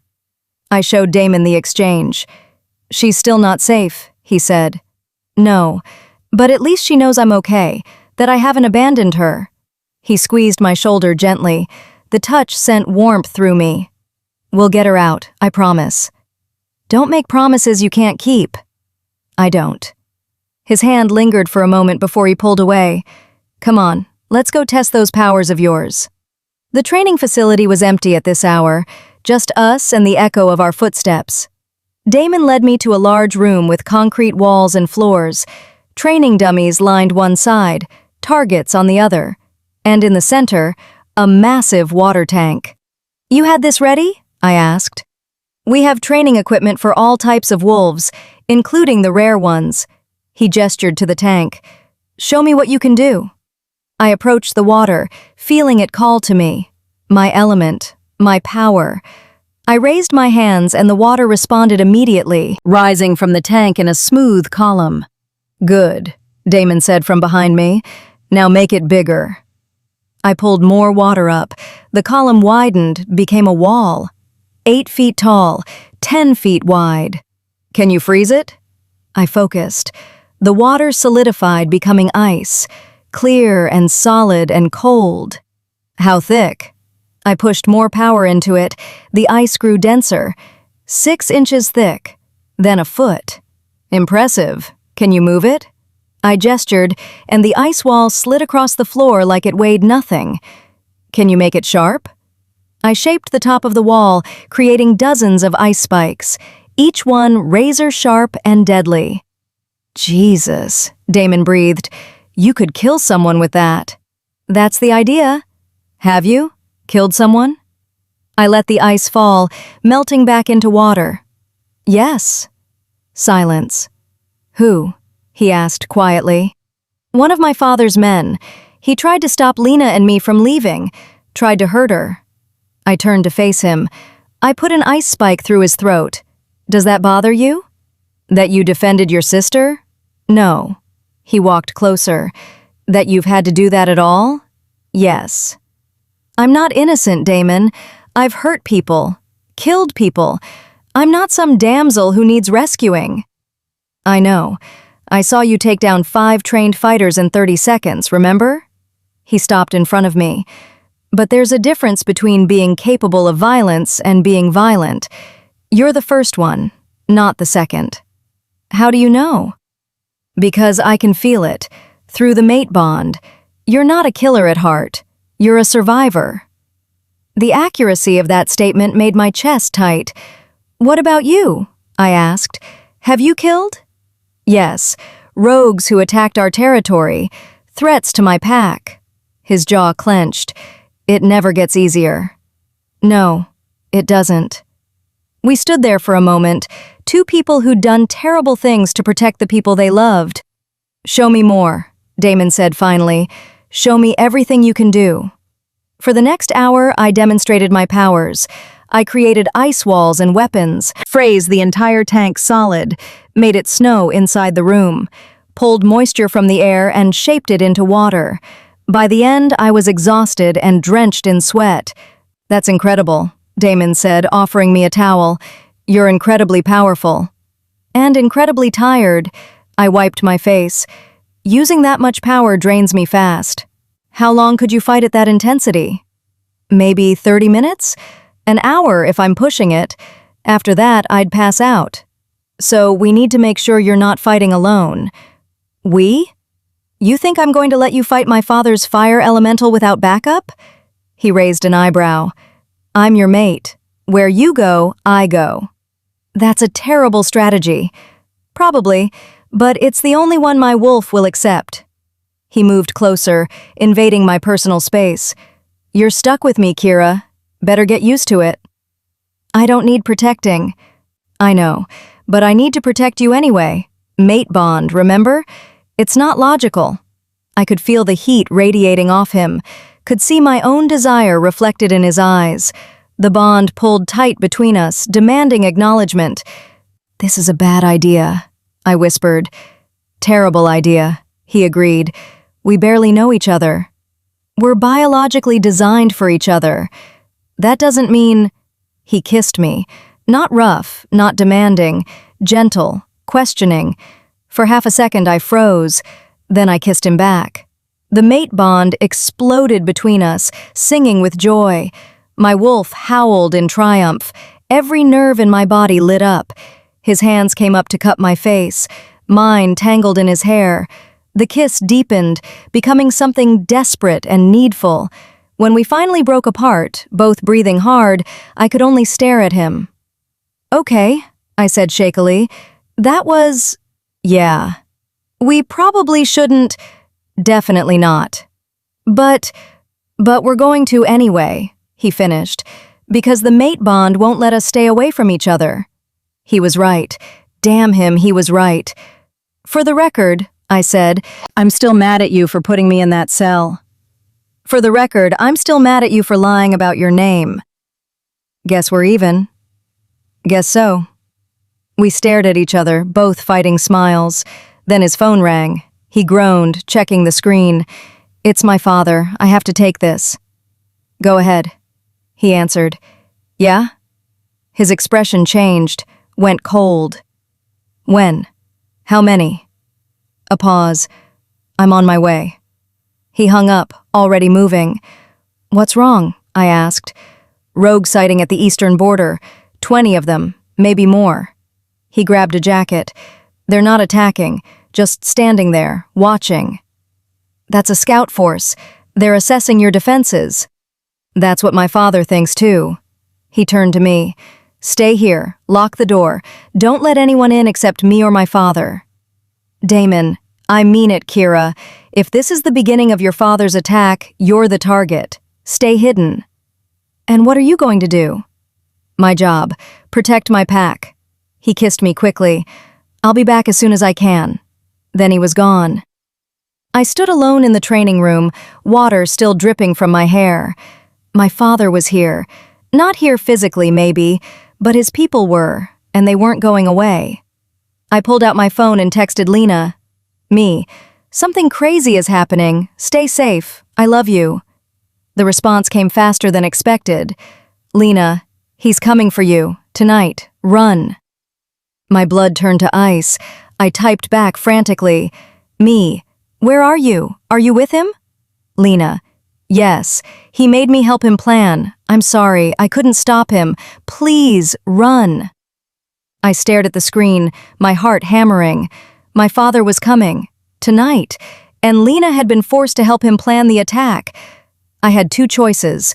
Run, save myself, abandon everyone here, or stay, fight, and face the monster who made me.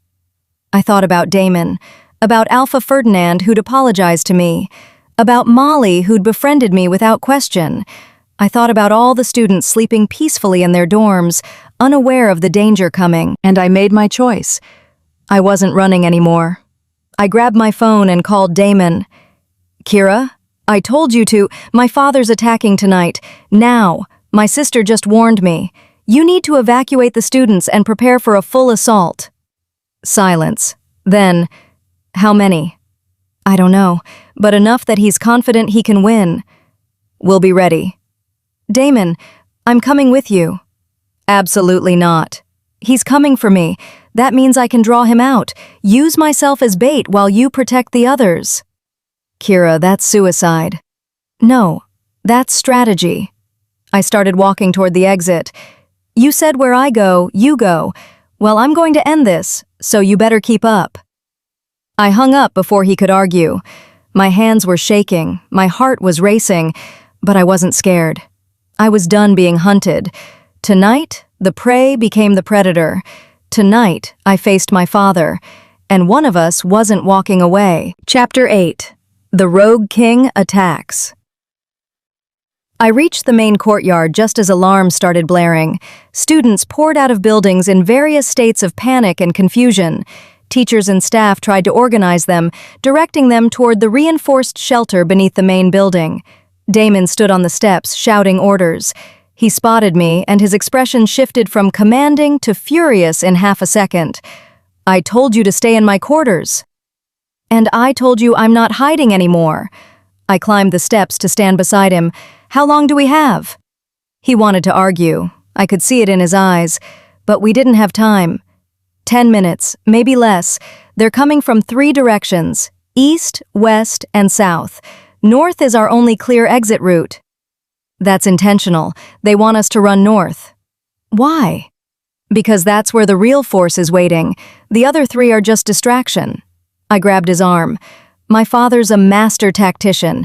He never reveals his full hand until the trap is set. Damon's jaw clenched. He pulled out his phone and dialed. Beta Blair, redirect half the northern defense to reinforce the eastern flank. The northern threat is larger than we thought. He paused. I don't care what the scouts say. Do it, now. He hung up and looked at me. This better be right. It is. I've seen him plan attacks before.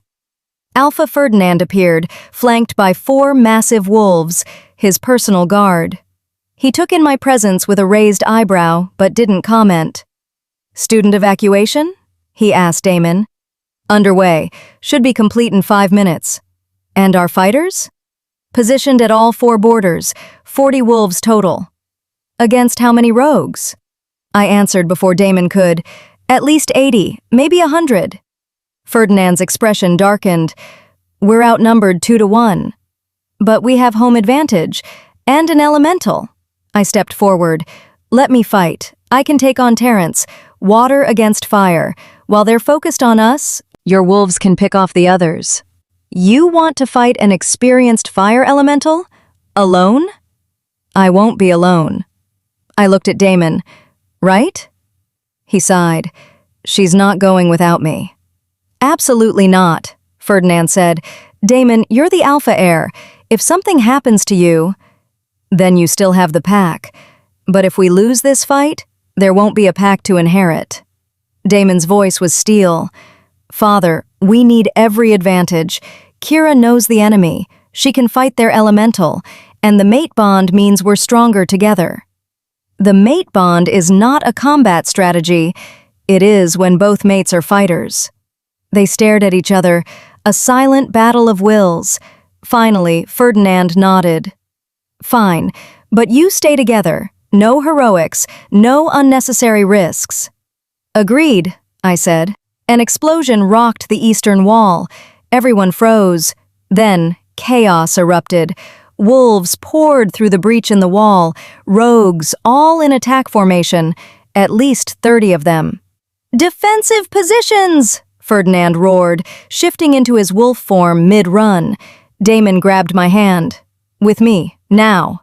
We ran toward the eastern breach, arriving just as the first wave of rogues hit our defensive line. The battle was instant and brutal. Wolves tore at each other, blood splattered across white snow. The sounds of snarling and screaming filled the air. I pulled water from the air, from the snow beneath our feet, shaping it into sharp projectiles. Ice spears flew from my hands, striking rogues mid-leap. Some went down, others kept coming. Damon fought beside me in human form, impossibly fast and strong. Every move precise, every strike lethal. A rogue broke through, lunging at me. I froze the ground beneath his feet. He slipped. Damon's fist connected with his jaw and the rogue went down hard. "Behind you!" I shouted. Damon spun, catching another rogue mid-air and slamming him into the ground. We moved like we'd been fighting together for years instead of hours. The mate bond hummed between us, letting us anticipate each other's movements. "More coming from the west," someone shouted. I looked and my heart sank. Another 30 rogues, at least, and leading them. "There," I breathed. A man walked calmly through the chaos, tall, lean, with red hair and a smile that promised destruction. Terrence, the fire elemental. He raised his hands, and flames erupted from his palms, creating a wall of fire between us and our wolves on the western flank.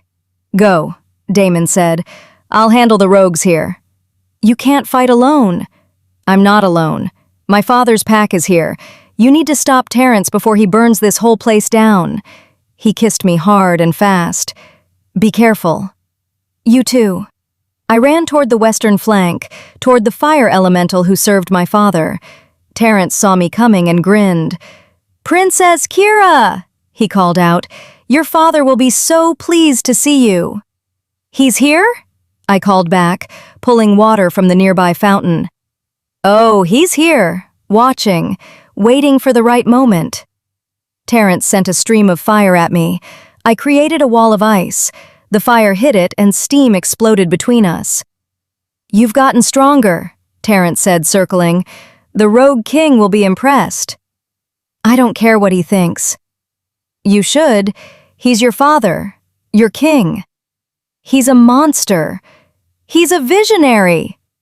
Fire erupted around Terrence, turning him into a living inferno. "And you could stand beside him, rule with him. Instead, you chose these pathetic pack wolves." He sent another wave of fire. I met it with water, the two elements colliding in an explosion of steam. We were evenly matched. For every attack he made, I had a counter. But he was experienced, trained. He knew how to pace himself, conserve energy. I was running on adrenaline and determination, not a sustainable strategy. I needed to end this fast. I pulled moisture from everywhere, the air, the ground, the trees, gathered it into a massive sphere of water above our heads.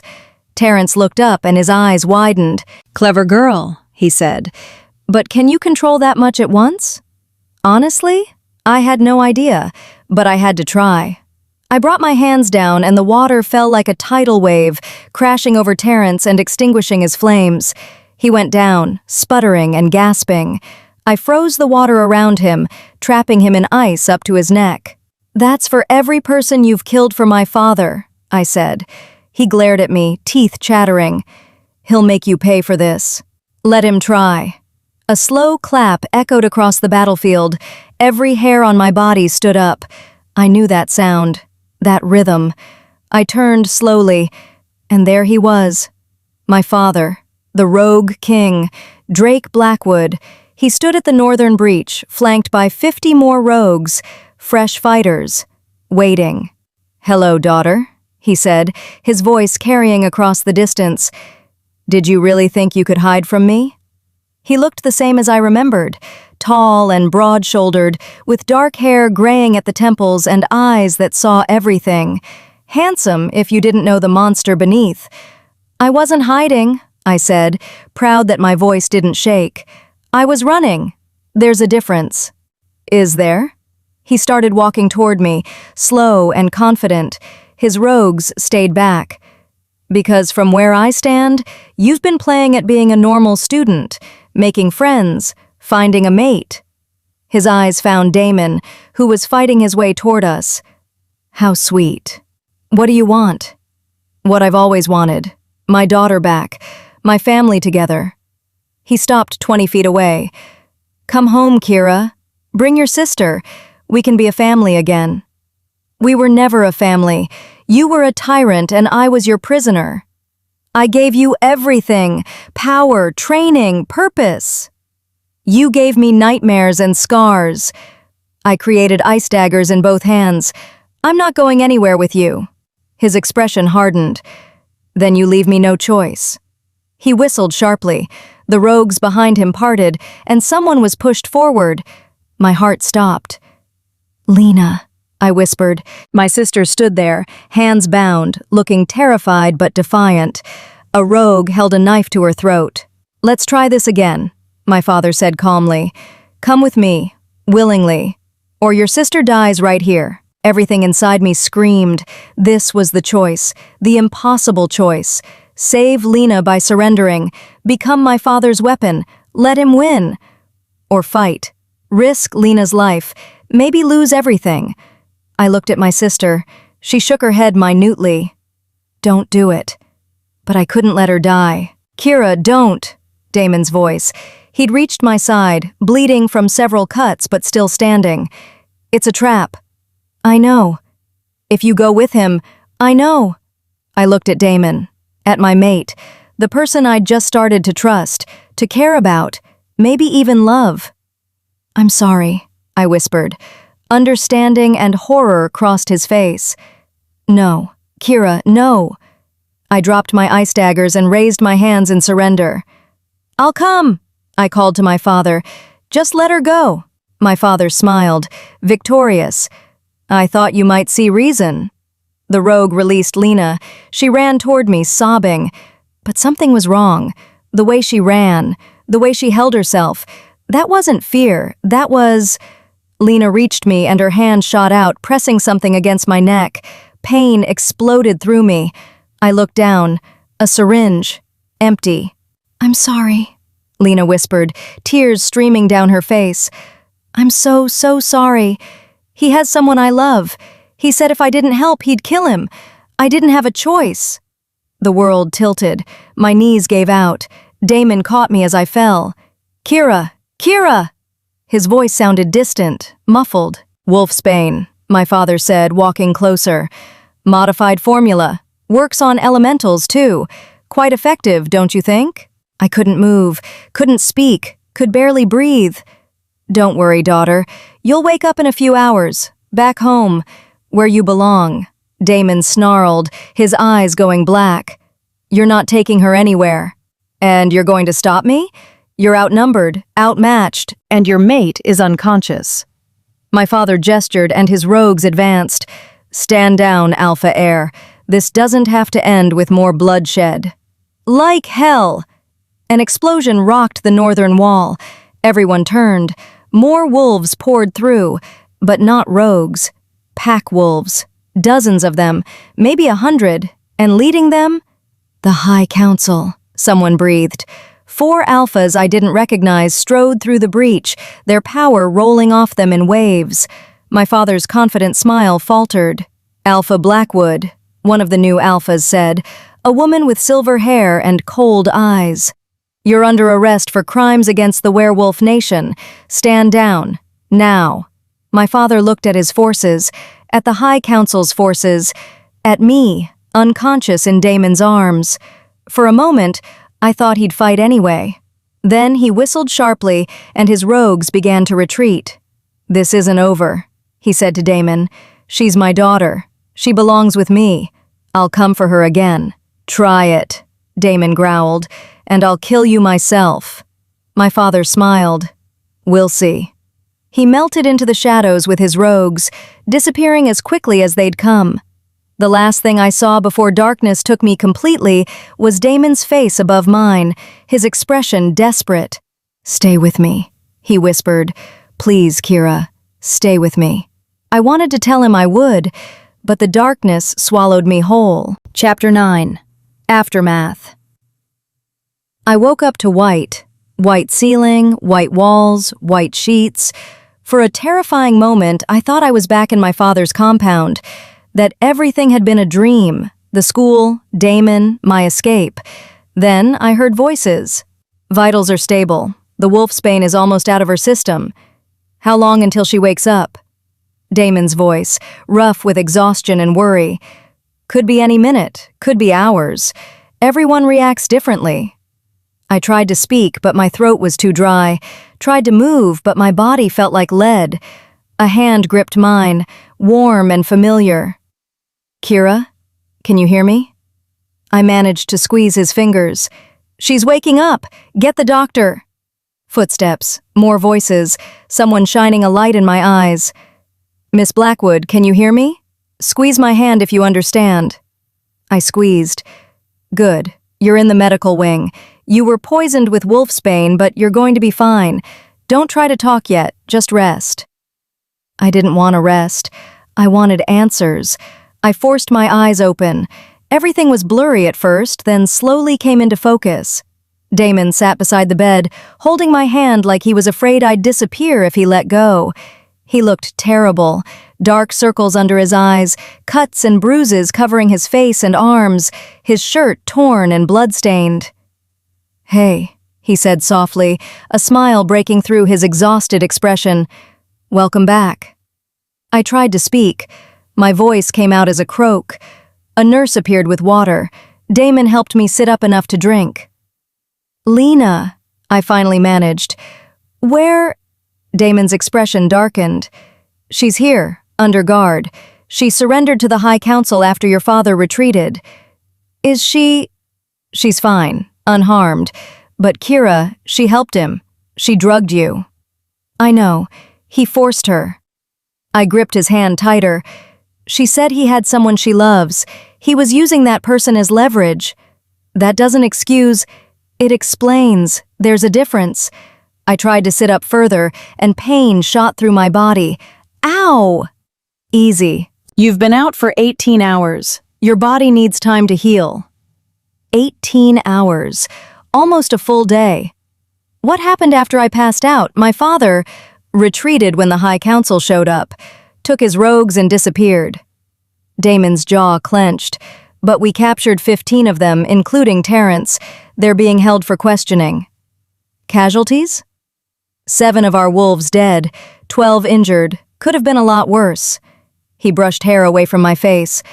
"You saved lives, Kira. Taking down Terrence stopped the fire from spreading. If you hadn't..." "I did what I had to do."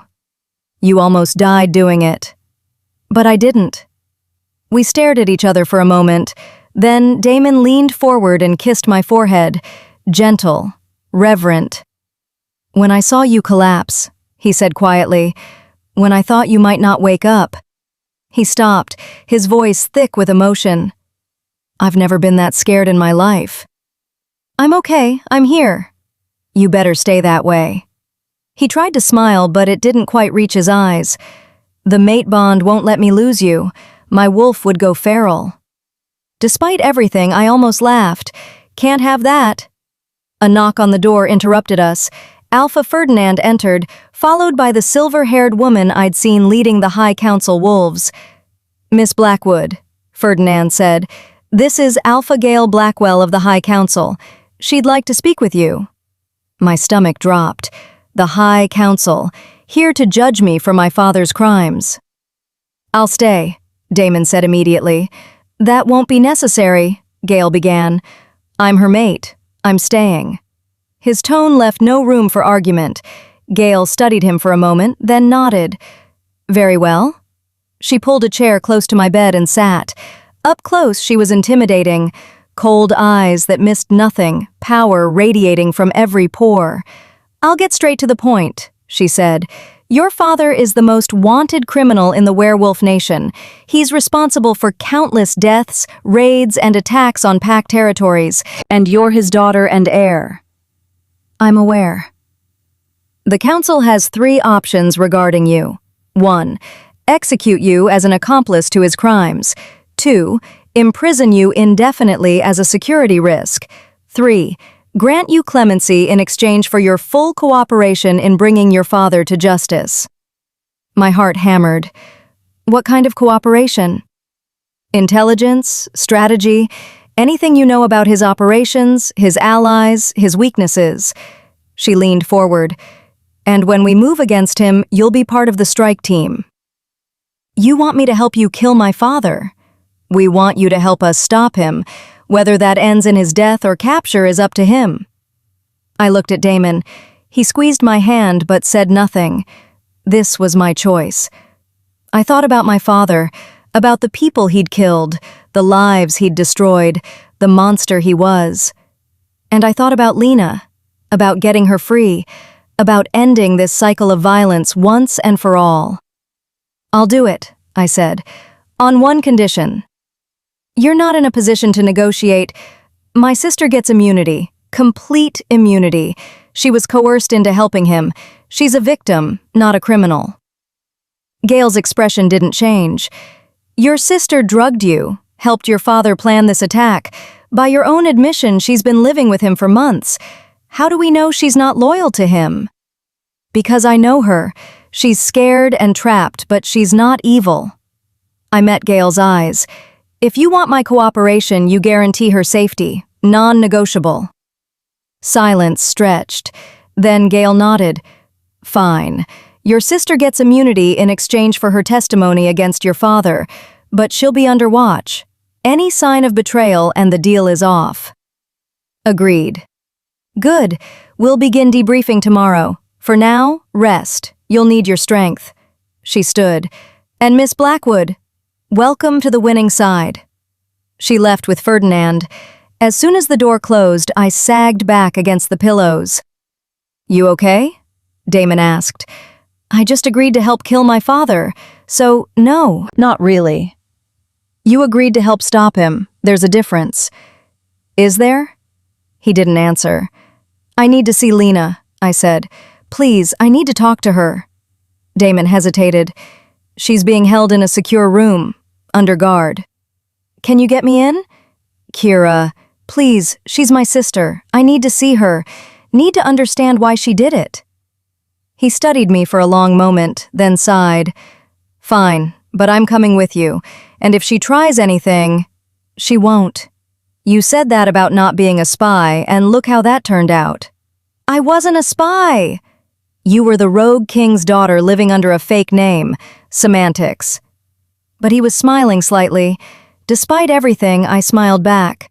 Help me up? You should rest. I've been unconscious for 18 hours. I've rested enough. He helped me out of bed. My legs were shaky but held.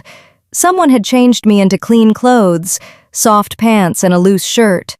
We made our way through the medical wing, Damon supporting most of my weight.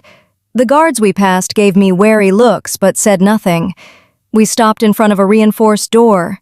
2 guards stood outside. We're here to see the prisoner, Damon said. They exchanged glances. Alpha Damon, I'm not sure. It's fine. Open the door. They did. The room beyond was small but comfortable. A bed, a desk, a window with bars. And sitting on the bed, knees pulled to her chest, was my sister. Lena looked up when we entered. Her eyes, the same brown as mine, widened. Kira, she breathed. Then she burst into tears. I crossed the room and pulled her into my arms, ignoring the pain in my body. I'm sorry, she sobbed. I'm so sorry. I didn't want to do it. He said he'd kill Nathan if I didn't help. I didn't have a choice. Who's Nathan? I asked gently. My boyfriend. Father found out about him and took him. Said he'd torture him if I didn't cooperate. I couldn't let him die. Shh, it's okay. I understand. It's not okay. I betrayed you. I helped him attack. People died because of me. I pulled back to look at her. She looked so young, so broken. Listen to me, I said firmly. What you did was wrong, but you were put in an impossible situation, and you're here now. You surrendered. That counts for something. Does it? She looked past me at Damon, fear in her eyes. Are they going to execute me? No, Damon said, his voice surprisingly gentle. The High Council granted you immunity in exchange for testimony. You'll be under watch, but you're safe. Lena's relief was palpable. Thank you so much. Don't thank us yet, Damon said. You'll have to tell them everything, every detail of your father's operation, every plan, every location, every ally. Can you do that? Lena looked at me. I nodded encouragingly. Yes, she said. I'll tell them everything. I want him stopped. I want this to be over. Is Nathan still alive? I asked. I think so. Father was keeping him at the compound, in the cells. She grabbed my hand. Kira, we have to get him out, please. He doesn't deserve this. We will. When the council raids the compound, we'll make sure he's extracted safely. You promise? I looked at Damon. He nodded slightly. I promise. Lena hugged me again, clinging like she was afraid I'd disappear. I missed you, she whispered. Every day. I wanted to run like you did, but I was too scared. You're here now. That's what matters. We talked for another hour. Lena told me everything. About Nathan, about how Father had found them together and used him as leverage, about the months of planning for the attack, about how she'd tried to warn me but couldn't say too much without Father getting suspicious. By the end, I was exhausted and my body was screaming for rest. I should let you sleep, Lena said. You look terrible. Thanks, you're a great sister. She smiled weakly. I try. Damon helped me to my feet. We'll come back tomorrow, after the debriefing. Lena nodded. Kira, I really am sorry. I know, and I forgive you. Her eyes filled with tears again. I don't deserve that. Probably not, but you're getting it anyway. That's what family does. We left the room. The guards locked it behind us. You're too forgiving, Damon said as we walked back to the medical wing. And you're too suspicious. It's kept me alive this long. So has my forgiveness. We reached my room and I collapsed back onto the bed with a groan. Okay, maybe you were right about the resting thing, I admitted. Damon sat beside me, brushing hair from my face. I'm usually right. You should get used to that. Never going to happen. He smiled. Then his expression grew serious. The council wants to move fast. They're planning the raid on your father's compound for next week. Next week? That's not enough time, I know. But they're worried he'll relocate if we wait too long. Disappear again. He will. Father never stays in one place after an attack fails. Then we have 7 days to prepare, 7 days to plan, 7 days until we end this, I finished. We sat in silence for a moment. Are you scared? Damon asked quietly. Terrified. Me too. I looked at him in surprise. You? You're an alpha heir. You've fought dozens of battles. None against someone I'm biologically programmed to want to kill, but who happens to be my mate's father. He took my hand. The mate bond makes this complicated. If you get hurt, I won't be able to think straight. I'll go feral trying to protect you. Then we make sure I don't get hurt. Easier said than done. Most things are. He leaned down and kissed me, soft and slow and full of everything we couldn't say out loud. When we broke apart, he rested his forehead against mine. 1 week, he whispered. We have 1 week to prepare. Let's make it count. Agreed. He stayed with me until I fell asleep, his hand holding mine, his presence a comfort against the darkness waiting ahead. 1 week until we faced my father. 1 week until everything changed. 1 week until I became either the daughter who saved the werewolf nation or the daughter who destroyed it. Chapter 10. The Rogue King Falls. 7 days passed in a blur of preparation. Day 1. Intelligence debriefing.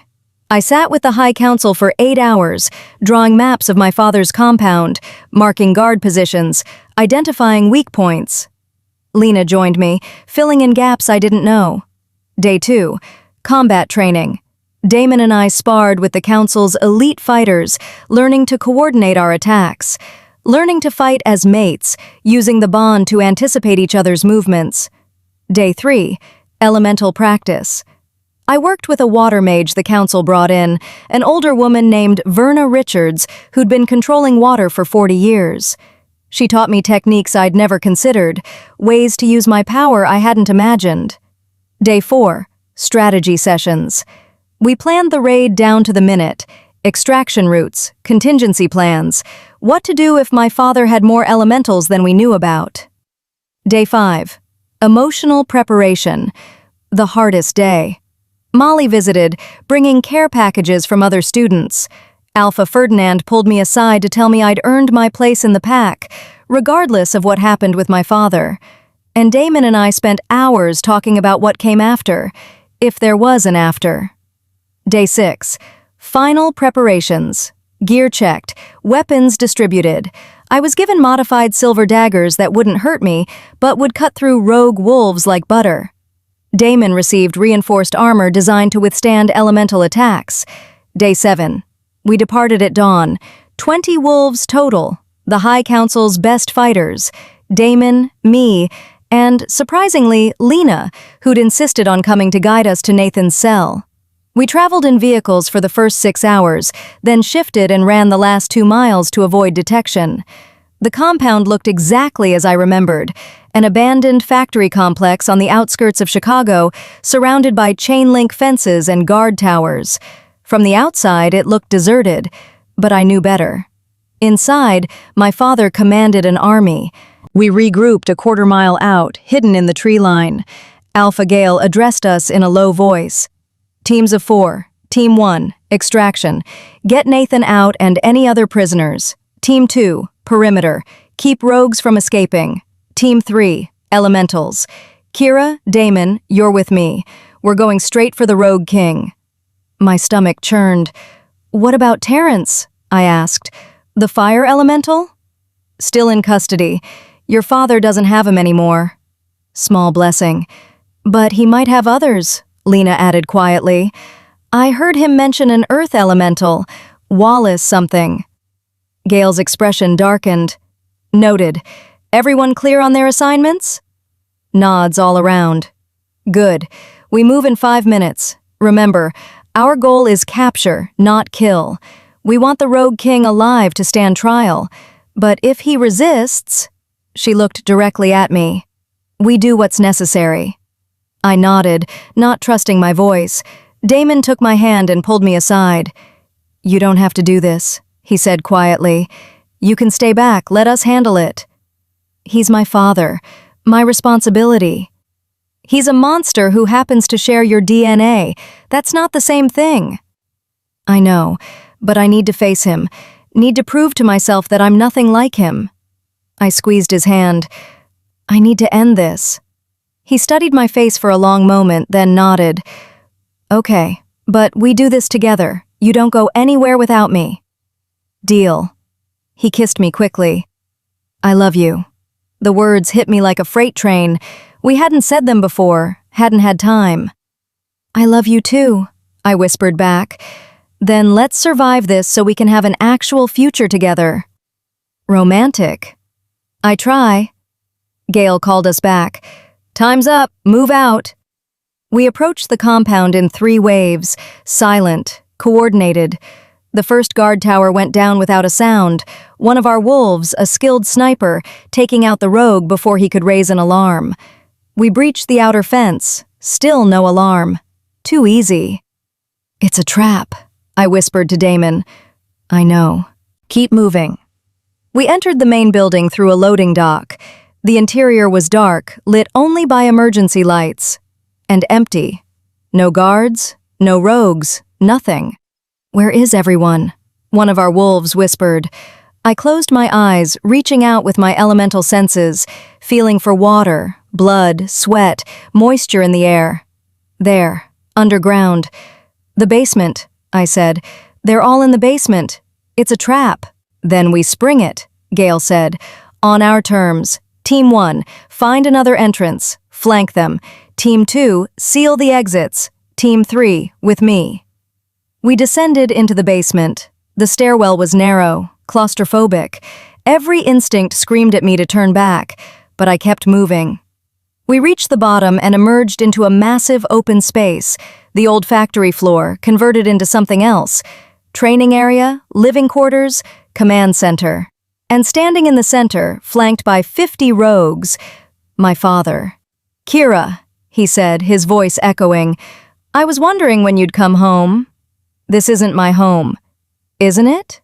You were born here, trained here. This is where you belong." He gestured around. "Not with those pack dogs who'll never truly accept you. They accept me more than you ever did. I gave you everything. You gave me trauma and scars." The rogues shifted, growling. Our wolves tensed, ready to attack, but Gale held up a hand, waiting. "Drake Blackwood," she called out. "You're surrounded. Surrender peacefully and you'll receive a fair trial." My father laughed. "A fair trial? From the High Council? We both know how that ends." He looked at me. "Last chance, daughter. Stand with your blood, with your family, or die with theirs." "I'm already standing with my family," I said, moving closer to Damon. "The one I chose." My father's expression hardened. "So be it." He whistled. The floor beneath us erupted. Stone spikes shot up, forcing us to scatter. An earth elemental, Wallace Paul probably, emerged from the shadows, hands glowing with power. "Kill them all," my father ordered. "Except Kira. I want her alive." Chaos exploded. Rogues lunged. Our wolves met them head-on. The basement became a battlefield. Damon shifted into his wolf form, massive, black, terrifying. He tore into rogues, protecting my flank. I pulled water from pipes in the walls, creating barriers and weapons. Ice spears flew. Rogues fell. Wallace attacked, sending stone projectiles at me. I blocked with ice walls, but they shattered under the impact. Earth versus water. I'd never trained for this matchup. "Kira!" Damon's mental voice through the mate bond. "Behind you!" I spun. A rogue lunged. Damon intercepted, jaws closing around the rogue's throat. I turned back to Wallace, pulling moisture from the air, from the ground, from everywhere. Then I remembered what Verna had taught me.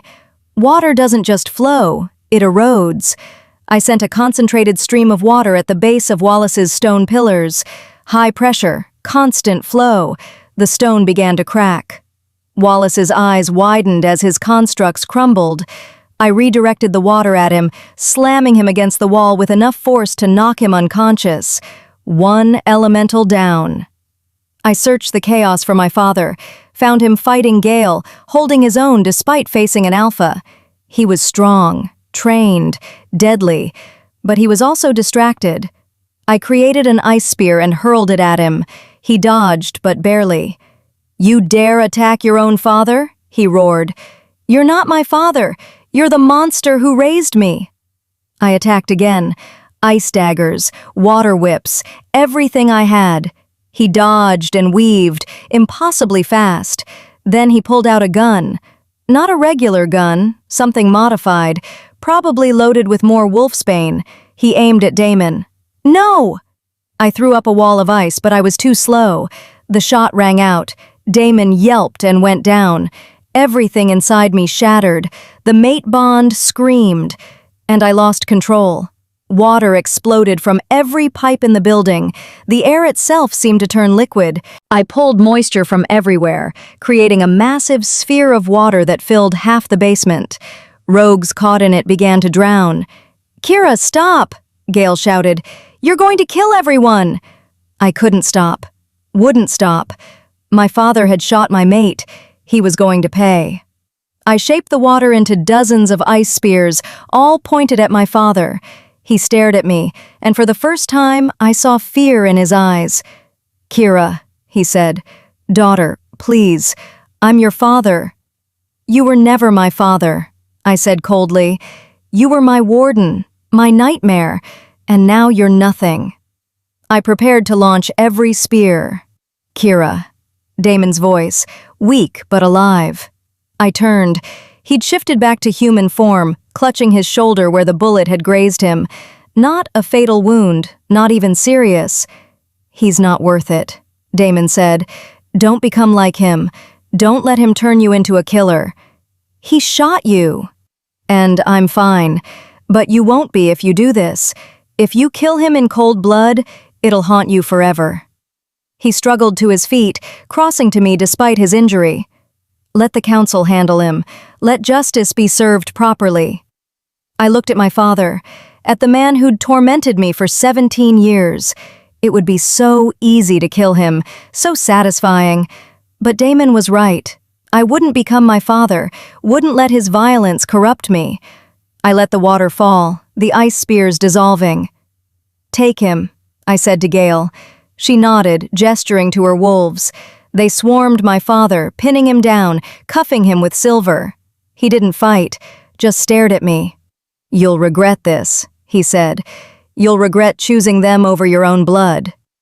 "The only thing I regret," I said quietly, "is not running away sooner." They dragged him away. The battle was over. We'd won. I collapsed into Damon's arms, suddenly exhausted. "Is it really over?" I whispered. "It's over," he confirmed. Around us, our wolves were securing the compound. Lena appeared from the extraction team, supporting a thin young man with dark hair, Nathan presumably. She saw me and burst into tears of relief. "We found him," she called, "and 12 other prisoners. They're all alive." Relief flooded through me. We'd done it. We'd won. And nobody I loved had died. 3 months later. I stood in front of the mirror in Damon's quarters, our quarters now, adjusting my dress. Today was my 18th birthday, and my official Luna ceremony. "You look beautiful," Damon said from the doorway. I turned. He wore a formal suit that made him look unfairly handsome. "You clean up nice yourself," I said. He crossed the room and pulled me into his arms. "Nervous?" he asked. "Terrified." "You've faced your father, fought elementals, survived wolfsbane poisoning. This should be easy." "Public speaking is different." He laughed. "Fair point." A knock on the door. Lena poked her head in. "It's time," she said. "Everyone's waiting." My sister had changed in 3 months. She'd filled out, looked healthier, happier. She and Nathan were inseparable, and the pack had welcomed them both. My father was in prison awaiting trial. Terrence and Wallace were imprisoned with him. The Rogue King's reign of terror was over, and I was about to become Luna of the Glass Pack. "Ready?" Damon asked, offering his arm. "As I'll ever be." We walked to the ceremony hall together. The room was packed. Pack members, students from the school, even representatives from the High Council. Alpha Ferdinand stood at the front, smiling. "Today," he announced as we approached, "we welcome a new Luna to our pack. Kira Blackwood has proven herself brave, loyal, and strong. She fought beside us, protected us, and claimed her place among us." He turned to me. "Kira Blackwood, do you accept the position of Luna? Do you promise to protect this pack, to lead beside your mate, to uphold our laws and traditions?" "I do," I said clearly. "Damon Glass, do you claim Kira Blackwood as your mate and Luna?" "I do," Damon said, squeezing my hand. "Then by the power vested in me as Alpha, I pronounce you mates and pack leaders. Damon, you may mark your mate." Damon leaned in, his teeth grazing my neck.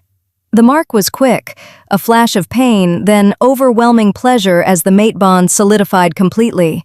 I gasped, feeling Damon in my mind fully for the first time. "I love you." His voice echoed in my head. "I love you too," I sent back. The crowd erupted in cheers. Ferdinand raised his hands for silence. "I have one more announcement," he said. "Effective immediately, I'm stepping down as Alpha. Damon will take my place." Shocked murmurs rippled through the crowd. Damon's eyes widened. "Father, you're ready, son. You've proven it. And with Kira beside you, this pack will thrive." He removed the alpha chain from around his neck and placed it on Damon's. The power transfer was immediate. I felt it through the bond, the weight of leadership, the connection to every pack member. "Alpha Damon," Ferdinand said, bowing his head. "Luna Kira, lead well." More cheers. Damon looked at me, overwhelmed. "We've got this," I sent through the bond. "Together?" he asked. "Together," I confirmed.